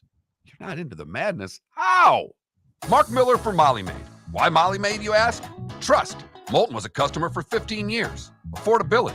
Didn't I just say Moulton was a customer for 15 years? Worry-free services. Our professional house cleaners are fully insured and a 24-hour warranty. Call Molly Maids today at 239-774-5839. That's 239-774-5839 or online at mollymaid.com/FTMYERS. That's mollymaid.com/FTMYERS. Visit Jason and Todd at the Diamond District. Hi, I'm Jason. And I'm Todd with the Diamond District. I believe in complete transparency. If you're shopping for diamonds in Naples, you're paying too much. If you're shopping in the Cape or Fort Myers, you also won't see the selection you deserve to have. If you're online, there's no human connection, and you won't know if your diamond is beautiful or not until it shows up in the mail. Just because it's GI certified doesn't mean it's brilliant. There's so much more to a diamond than its cut, color, and clarity that makes it beautiful. Visit us at the Diamond District for a non-commission and educational presentation and quit paying more in Naples or buying blind from the internet.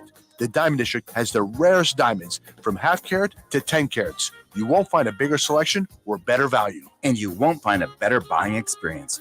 Jason and I are in the store nearly every day, and we look forward to shaking your hand and welcoming you to our Diamond District family. At the Diamond District. The law firm of Michael F. Hornung has successfully represented the citizens of Southwest Florida for over 30 years. As a former prosecutor, the information I know is information you need to know. If you've been arrested for a DUI, a criminal matter, or involved in an auto accident, call the law firm of Michael F. Hornung. I'm a local attorney with local knowledge to assist you through the process. For a free consultation, call 239-437-0095. That's 239-437-0095. Offices in Fort Worth. You are listening to Miller and Moulton on the Florida Sports Network.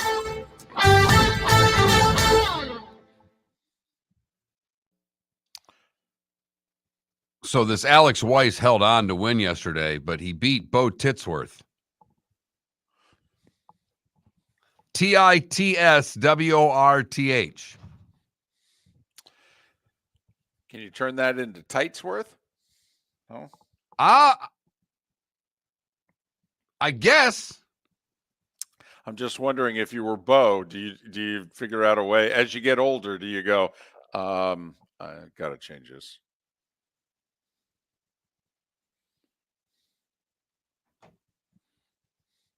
So you can't make it double E either. You can't like change the spelling. Because that's not going to change the pronunciation.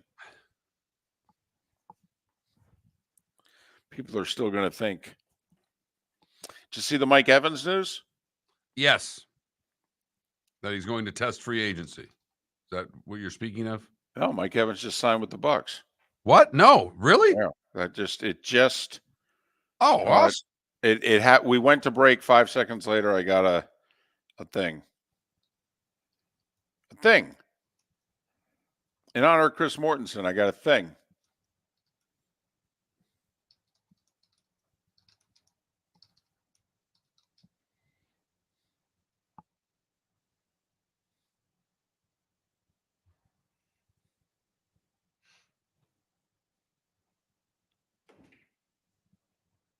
I'll cue you up. You read it.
For 2 years, yep.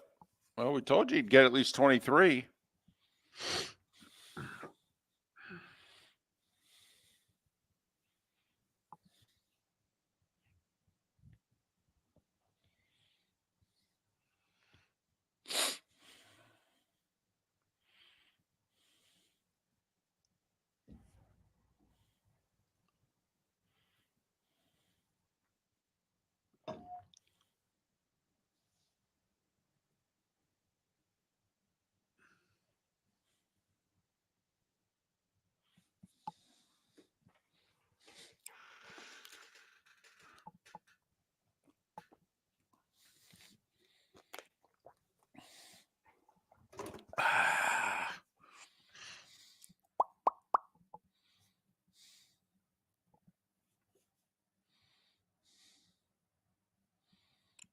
Logic, man, the only way it's not a bit pricey is if you go long term.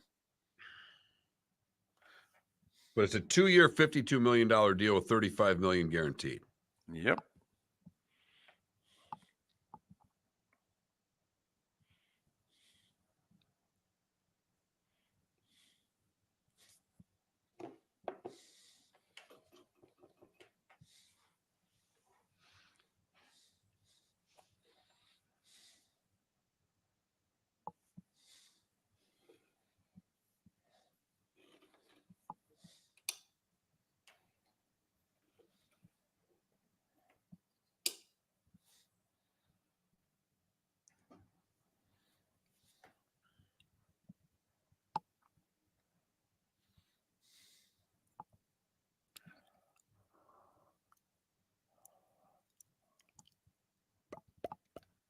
Here we go. Welcome to the bonus hour, brought to you by Jason and Todd at the Diamond District. And now, here's Mark Miller and David Moulton. 21 minutes past the hour. David Sampson, Pat Kerwin, amongst those on the show tomorrow. Good, bad, and ugly. What's on tap? Today was the day when, along with some final thoughts and a pick or two or three or four coming up in a little more than 15 minutes time. But Mark, right as we were going to break, we had some breaking news. Yes. I guess Adam Schefter is where I got it first. I think that's where it broke. But Mike Evans' agent has put out that the Bucs and the 5-time Pro Bowler reached an agreement on a 2-year, $52 million deal that includes $35 million in guaranteed money. So Mike Evans is a Buck. Always has been. And I think it means Baker Mayfield will stay a Buck. Reports over the weekend was that New England was very interested if Baker made it to free agency. And a lot of people in the NFL believe that Baker and Evans are tied together. And I would think then that the Bucs are thinking the same thing with Baker, right? Short term. Might have to go 3 years with Baker in terms of guaranteed money, but remember, Geno Smith really only got 1.5. He signed a 3-year deal, but got 1.5 of it guaranteed. That was coming off his Pro Bowl year 2 years ago. 2 seasons ago, I should say. So what do you think? 26 a year. I mean, that's rich. That's pricey.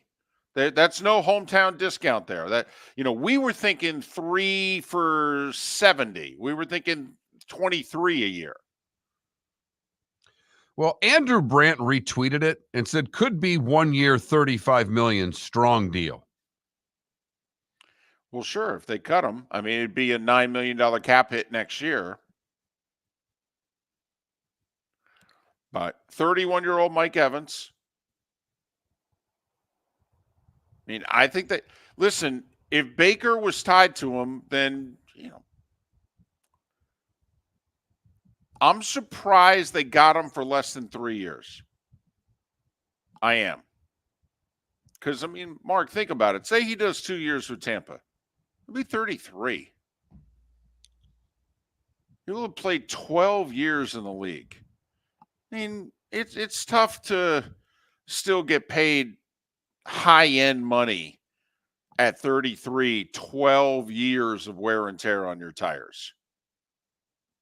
Yeah, this is a pretty unique situation when you really think about it, because of what David just brought up, but also it's like he has a ring, so he's not ring chasing. It's not like Julio Jones where he's made his money. He gets one more big contract. Give it up to Roy Cummings, who's been coming on the show forever.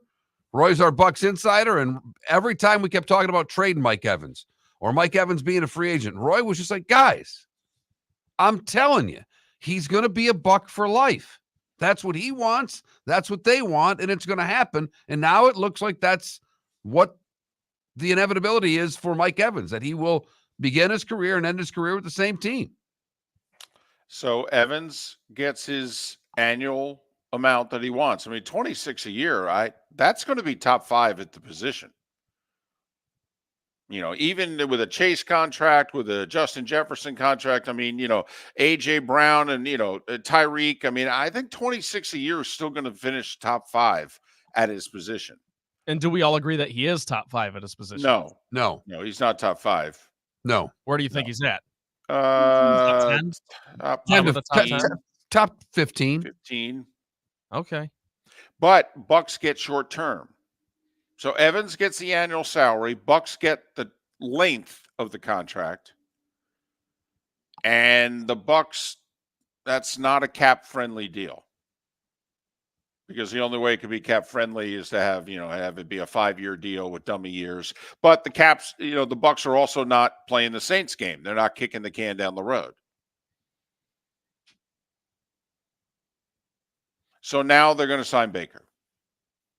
And that's the next move. And now, oh, by the way, they could then tag, Winfield if they want. That's the other thing. You wonder if in the next 24 hours, Mark, because I think tags have to be by tomorrow afternoon, you wonder, do the Bucs tag Winfield? I would.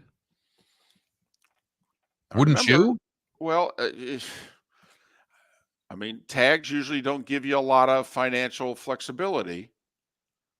I mean, I would tag them and use it as a placeholder and then still continue to negotiate long term because I'd want to keep them. But, tags are not cap friendly deals. I mean, that's 1 year fully guaranteed. Understood. On your cap immediately. But if you can't get a deal with him, you tag him. You don't take the chance of losing him. I agree with that.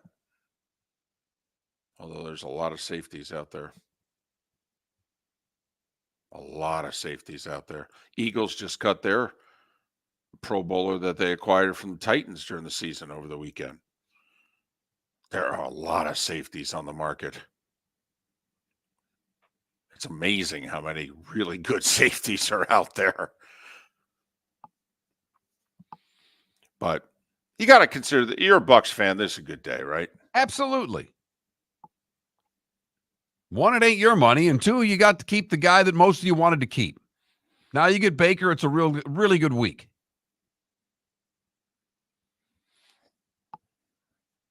Three for 100 with Baker with 50 guaranteed.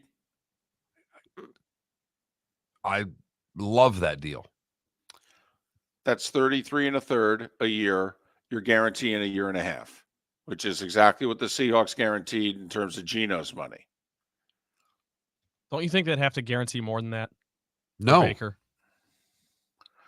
I think he'd want 2 years guaranteed. Well, of course he'd want it, but that's why we're negotiating. I mean, I got to admit. Depends how you incentivize him too. I mean, I have to admit, if I'm the Bucs, I'd be willing to guarantee 2 years because, I mean, what's the scenario that you could imagine where you're Tampa Bay and you're moving off of Baker in 2025? We already know Kyle Trask isn't the answer. Right, And and they're not going to. He was, you wouldn't be signing Baker. And they're not going to spend any resources this offseason for a quarterback of the future.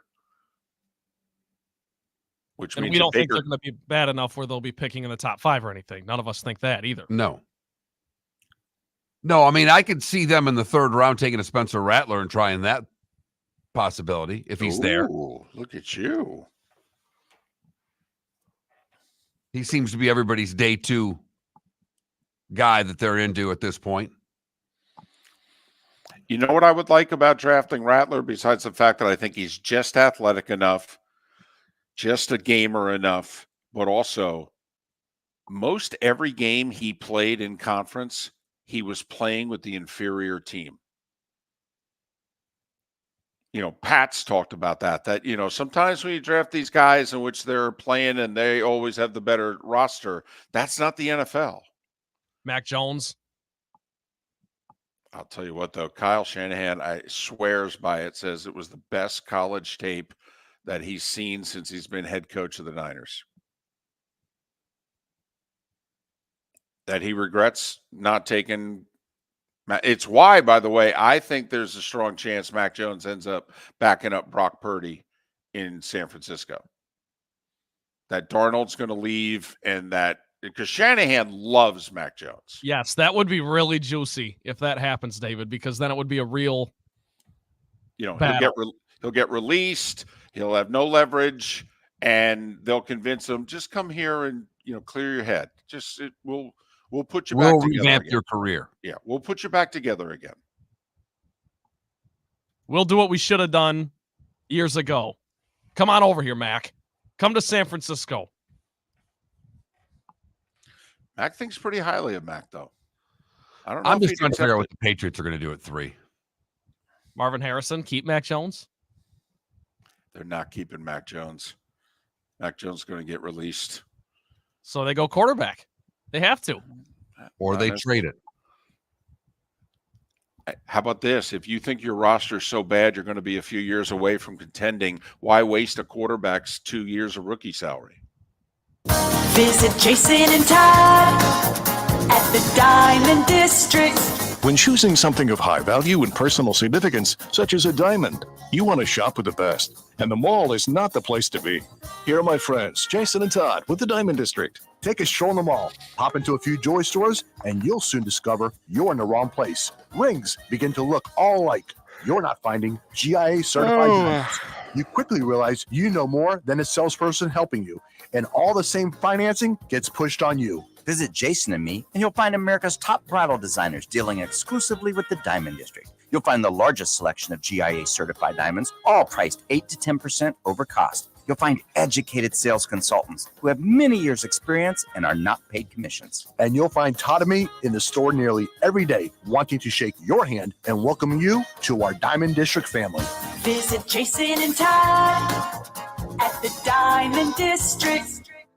The law firm of Michael F. Hornung specializes in criminal defense, DUI, personal injury, nursing home claims, and auto accidents. I'm a former prosecutor with over 34 years of experience. The information I know is information you need to know. If you've been arrested for a DUI, time is of the essence to maintain your driving privileges. Call the law firm of Michael F. Hornung for a free consultation. At the law firm of Michael F. Hornung, we are committed to excellence in your representation. Being a local attorney with local knowledge is clutch to the success of your case. For over 30 years, we have successfully represented the citizens of Southwest Florida. For a free consultation, call 239-437-0095. That's 239-437-0095. Our offices are conveniently located in Fort Myers. Visit online at mfh-law.com. You are listening to Miller and Moulton on the Florida Sports Network.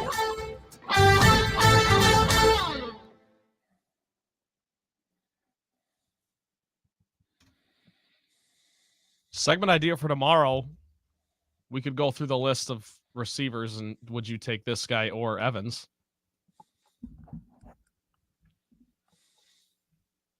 What did the FSHAA do, David, in their last vote? Are you aware? Luke Campbell's snapping about it.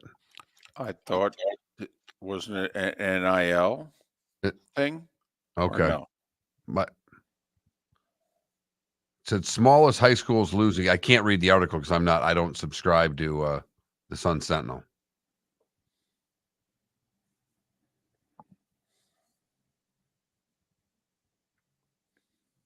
Ooh, somehow I got through this time. It's gone.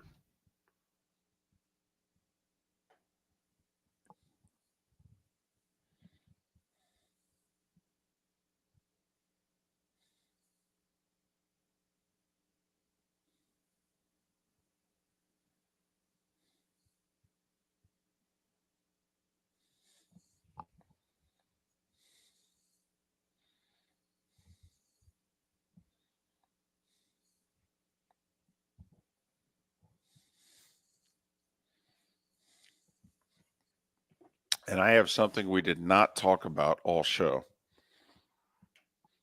that I jam in. It'll lead right into you doing your thing, because this is right up your alley. We've got a system game tonight, David. We do? Duke at NC State. Absolute must for NC State, too. Getting 6.5.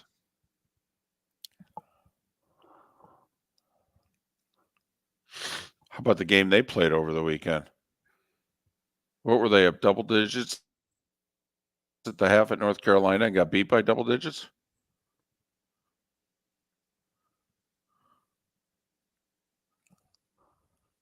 Yeah, Johnny Yo, but he hasn't gotten to the bear trap yet.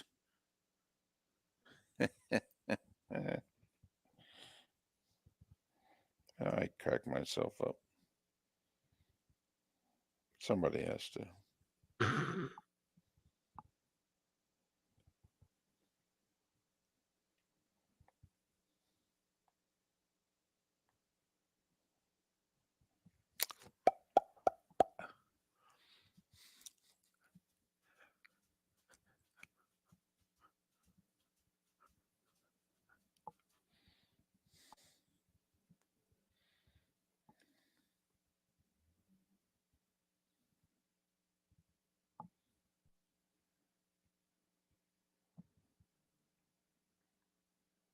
By the way, that Lady Vols coach that we had on there, her job's in trouble. Yeah. They're a bubble team. And if they don't make the tournament, I don't think she's going to survive. That's the standard over there. Well, it's higher than that, but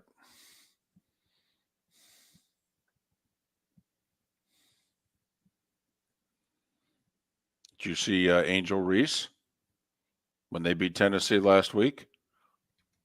No. And she just walked over and just said, basically was like, you guys got to start paying more.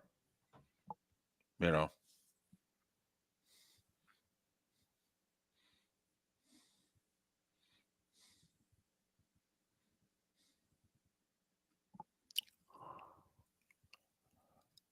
That's a bold statement, Kilo's dad, to not play our system game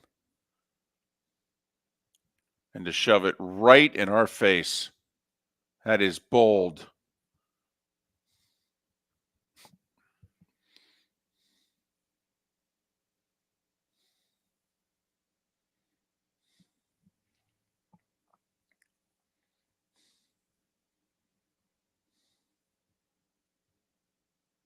By the way, Joker Marchant Stadium, where the Tigers play, great place. Yeah, you liked it? Great park, yeah. I had heard mixed things, but You like it better than the two Fort Myers parks? He's I not been haven't either been, one so yet. I'm going to JetBlue today. Okay. So I'll report back on that. Okay. Here we go.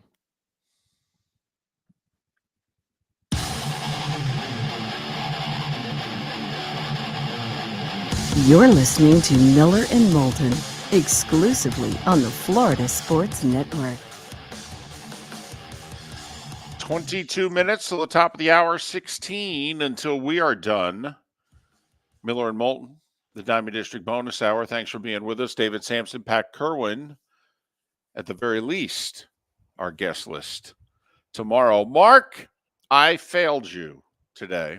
No. Yeah, I did. How? I did. Something that is near and dear to your sports heart.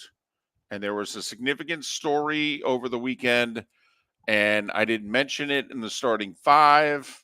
And I even gave myself a note to remind myself. And, well, anyway, Oklahoma softball. Right. Had won 71 consecutive games. 71. They literally had gone 54 weeks without losing. They hadn't lost a home game in 4 years. They lost to Louisiana 7-5 in extra innings yesterday. Committed a bunch of errors. Louisiana's a below 500 team also. Oklahoma was 18-0, 71 in a row. Not anymore. You and your softball. Yeah, I did see that happened over the weekend. So I had known about it. You didn't fail me. I had already heard that the streak was over. So but I do appreciate you being concerned. In comparison, the second longest streak, to show you how dominant this streak was, they won 71 in a row. The second longest was Arizona over a quarter century ago, won 47 in a row. 47. They did 50% more than that. It's time for someone to take back this segment, if for no other reason than to stop David from talking about Meghan and Harry. Here's Mark Miller with Today Was the Day When. 1789 we start because the first Congress meets and declares the Constitution is in effect. Seems kind of important. Yeah. So are we sticking with this? Is that what we're saying? We're going here. We're good. We're good with this? Maryland, you good? All right. Freedom of religion in the press. Are we sure? All right. Let's do it. We inaugurated like damn near every president today. Jefferson was the first president inaugurated in Washington, D.C. today in 1801. Abraham Lincoln inaugurated in 1861. FDR inaugurated in 33 during the Depression. The only thing that we have to fear is fear itself. William Henry Harrison gave the longest speech ever in 1841. So a lot of presidents were inaugurated today. Didn't he then catch pneumonia and like die shortly thereafter? I believe that you are right. It was like only a month that he was president. Well, the speech was too damn long, dude. It's cold. Move it along. Today in 1927, Babe Ruth became the highest paid player. He signed a 3-year deal at $70,000 per year. Today in 1966, John Lennon says the Beatles are more popular than Jesus. It didn't go over well. No, it really didn't. And it was difficult for the Beatles to get bad press, but that would do it. 68, Joe Frazier wins the vacant heavyweight title. And in 1970, Jacksonville University becomes the first school to average 100-plus points per game for the season. Artis Gilmore and the boys, they went to the championship game that year for losing to UCLA. Vivaldi, Newt Rockney, and Gil Brandt, all born today. Ray Boom Boom Mancini is 63. Draymond Green is 34, and Obi Toppin is 26. What did I miss, David? Well, you know, you like to stay away from the bad stuff. So, well, you were in a bad mood today, so give me some of the bad. You were a little ornery. 30 years ago today, John Candy died. Saw that. And it was also today, it's been 34 years. Today was the day that Hank Gathers collapsed and died. And obviously, it was during a West Coast Conference quarterfinal. They canceled the rest of the tournament. Loyola Marymount got the automatic bid, and Bo Kimball and the boys went all the way to the Elite Eight. But, by the way, Andrew Jackson, 195 years ago today, held an open house at the White House. How does that work exactly? Put out some hors d'oeuvres. Well, you're a realtor. I mean, you've held how in the world? I don't think I thought more of an open house to come see. I didn't think it was 1 to 4, and we're taking bids today. Well, I mean, you do have to limit. You can't do it all day, right? I mean, just how do you? By the way, 20,000 people showed up. I mean, the word spread. I mean, it is the White House after all. I don't know. I guess the big question is, did they serve deviled eggs? Probably not, but they should have. You've heard folks elsewhere mock Florida is gonna Florida. Well, Mark Miller sees it differently. He calls it the good, the bad, and the ugly. What you got, Mark? We go to Gatlinburg, Tennessee for the good, where you can stay in a house that looks like a giant stack of Eggo waffles. Eggo created a breakfast lover's dream house. Eggo themes all throughout. Pancake wallpaper, because they have frozen pancakes too. I'm more of a fan of the waffle than the frozen pancake. No word on what it costs to rent the giant pancake house in the middle of the Smoky Mountains. But you literally can go to home2go.com and find out what it to rent the pancake and Eggo lover's dream house. So what do they bill it as? To eat you out of house and home? I mean, how do they sell this?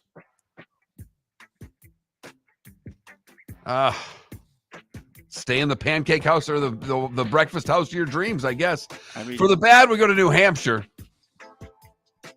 where, David, this guy didn't steal the canoe. He went canoeing in the winter with his 2 young kids, and he was hammered, and he capsized the canoe in New Hampshire. Please tell me everybody's okay. Everybody's okay, but he was arrested for DUI for operating a vessel while drunk. For the ugly, we go to the Friendly Skies, where a flight heading from London to Newark had to make an emergency stop in Maine after a drunk couple in the back began arguing And Alexander McDonald went beyond arguing and said he was going to mess the plane up. Crew and passengers had to restrain him before they had an emergency landing in Maine. They've both been banned from future United flights while United reviews the matter. That is the good, the bad, and the ugly on today, March the 4th, 2024. Listen, if I'm sitting on you, we don't have to stop in Maine. I'll keep sitting on you till we get to Newark. I mean, honestly, I've been on this plane. I mean, London to Maine, that's not a 2-hour flight. No, wait, what do you mean we're stopping? No. Keep going. I'm sitting on this guy. He ain't going anywhere. Could I have a zip tie, please? That's all we really need. Yeah, no. What do you? No, okay, we'll just have the authorities meet us at Newark. Don't give this guy special treatment. Come on, tell me. Seriously, you and I are on the flight. We're complete strangers. All right? And they say to us, well, we got to subdue the guy. Okay. And now we're subduing him. And they go, we're going to stop off and drop him off. Hell no, you're not. No. Get me a beer. Get us each a beer. We'll sit here. We'll drink it. We're sitting on him. He ain't going anywhere. Can you get the guy in 3C? He looked heavy, too. He can sit in the middle. We might need an extra body. Right. Just keep her away from him. I don't want any problems. 6 games in the NBA. The Clippers are in Milwaukee. They just beat Minnesota last night in Minnesota. Now they go to Milwaukee. The Bucks, I think, are they unbeaten since the All-Star break? Milwaukee? I think so. So, and finally, Milwaukee's going to start playing some good teams. So this whole Doc Rivers has improved the defense. Okay, now we find out.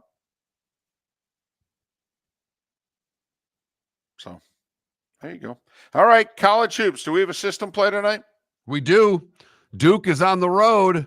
The ranked Blue Devils are just down the road in Raleigh, taking on NC State. The Wolfpack, a 6.5-point dog at home. Oh, we're all over that. Oh, yes, we are. We got NC State tonight, who blew a double-digit lead at Chapel Hill and lost to the Tar Heels over the weekend, and they need a win desperately. Okay. We going to play ASUN playoffs tonight?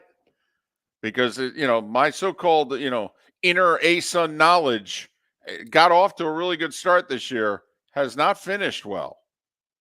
And FGCU has been so wildly inconsistent that, I don't know how you've made money on FGCU. No, we've lost money on FGCU. Yeah. So, I like them tonight. I do. Although, do you have them at 3.5 or 4.5? 3.5. All right. I like them tonight. Let's do it. Laying 3.5 on a neutral court against Queens. They just beat Queens 9 days ago at Alico by double digits. I've seen both teams. They're better. They really should win tonight. This would be very disappointing. You better be right. It's $5 big dollars we wagered on that. It was a Trent bet. Okay. And never mind, hey, who knows? Maybe the Hard Rock gives it a boost.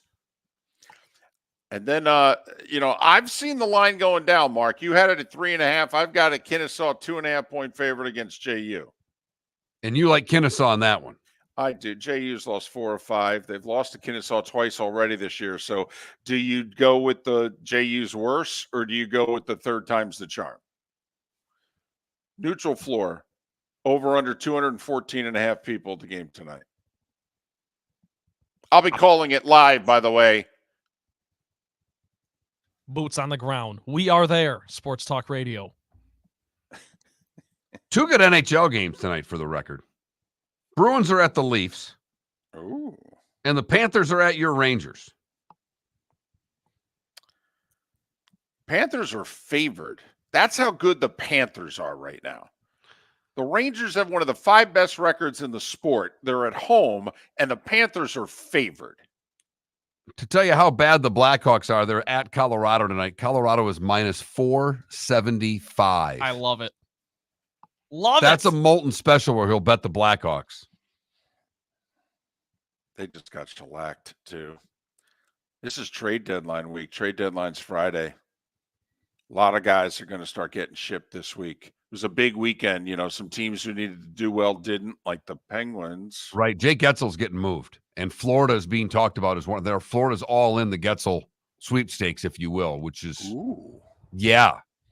that's They've got $6 million in cap space. They're under the cap by a significant amount. what line you going to put him on? Is he going to be a third line winger? No. Look at their lineup. Okay. That's interesting. That's what they were talking about during the Red Wing game on Saturday, is that Florida's all in.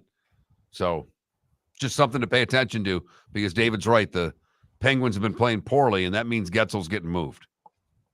It's funny. Boston's been linked with him also. Bruins feel as if they need to make a move. Tough playoff road for seemingly everybody. I mean, Right, because Tampa's going to be a wild card team. Someone's going to have to play the Lightning in the first round. Oh, great. And it's I right now. I don't know if Tampa can win the cup. I don't think they can, but they can beat somebody in a best-of-7 series. Anybody. Right now, they'd play the Panthers. It would be Panthers, Lightning. It would be Rangers and Wings. The Lightning, to me, feel like last year's Lakers team a little bit, where it's like they're going to be on the lower end of the bracket, but no one wants to play them. You do not want that matchup. Except for Florida. I don't think Florida gives a damn who they play. They're going to steamroll. They are. Good point. They're very confident. If they stay healthy through the rest of the season, I don't see how anybody gets in their way in the East. I just don't, including the big bad Bruins. Which team are you more confident in, the Panthers or the Celtics? Panthers. To get through the East. Celtics. Yeah, I'd say Celtics. Just Celtics, because goaltending, anybody can steal a series in hockey. And I think there's more depth in the East in hockey than there is in the East in basketball. But that's a great question, because they both have gotten through the East in the last handful of years. I mean, the Rangers and the Bruins are right there with the Panthers points-wise. Rangers can't go deep unless they make some moves. They don't score enough 5-on-5. I understand, but no one's close to Boston in the East from a standing standpoint. That's all I'm saying. They're 8 games clear of the Bucks, I think. Yeah, I know. So I'd take the Celtics in that, but I like the question. Miller and Moulton. We'll come up with another question or two tomorrow. We might even have a poll question back-to-back days. That's how we roll. Thanks so much for listening. Have a great rest of your day. Mark Miller for Molly Maid. Why Molly Maid, you ask? Trust. Moulton was a customer for 15 years. Before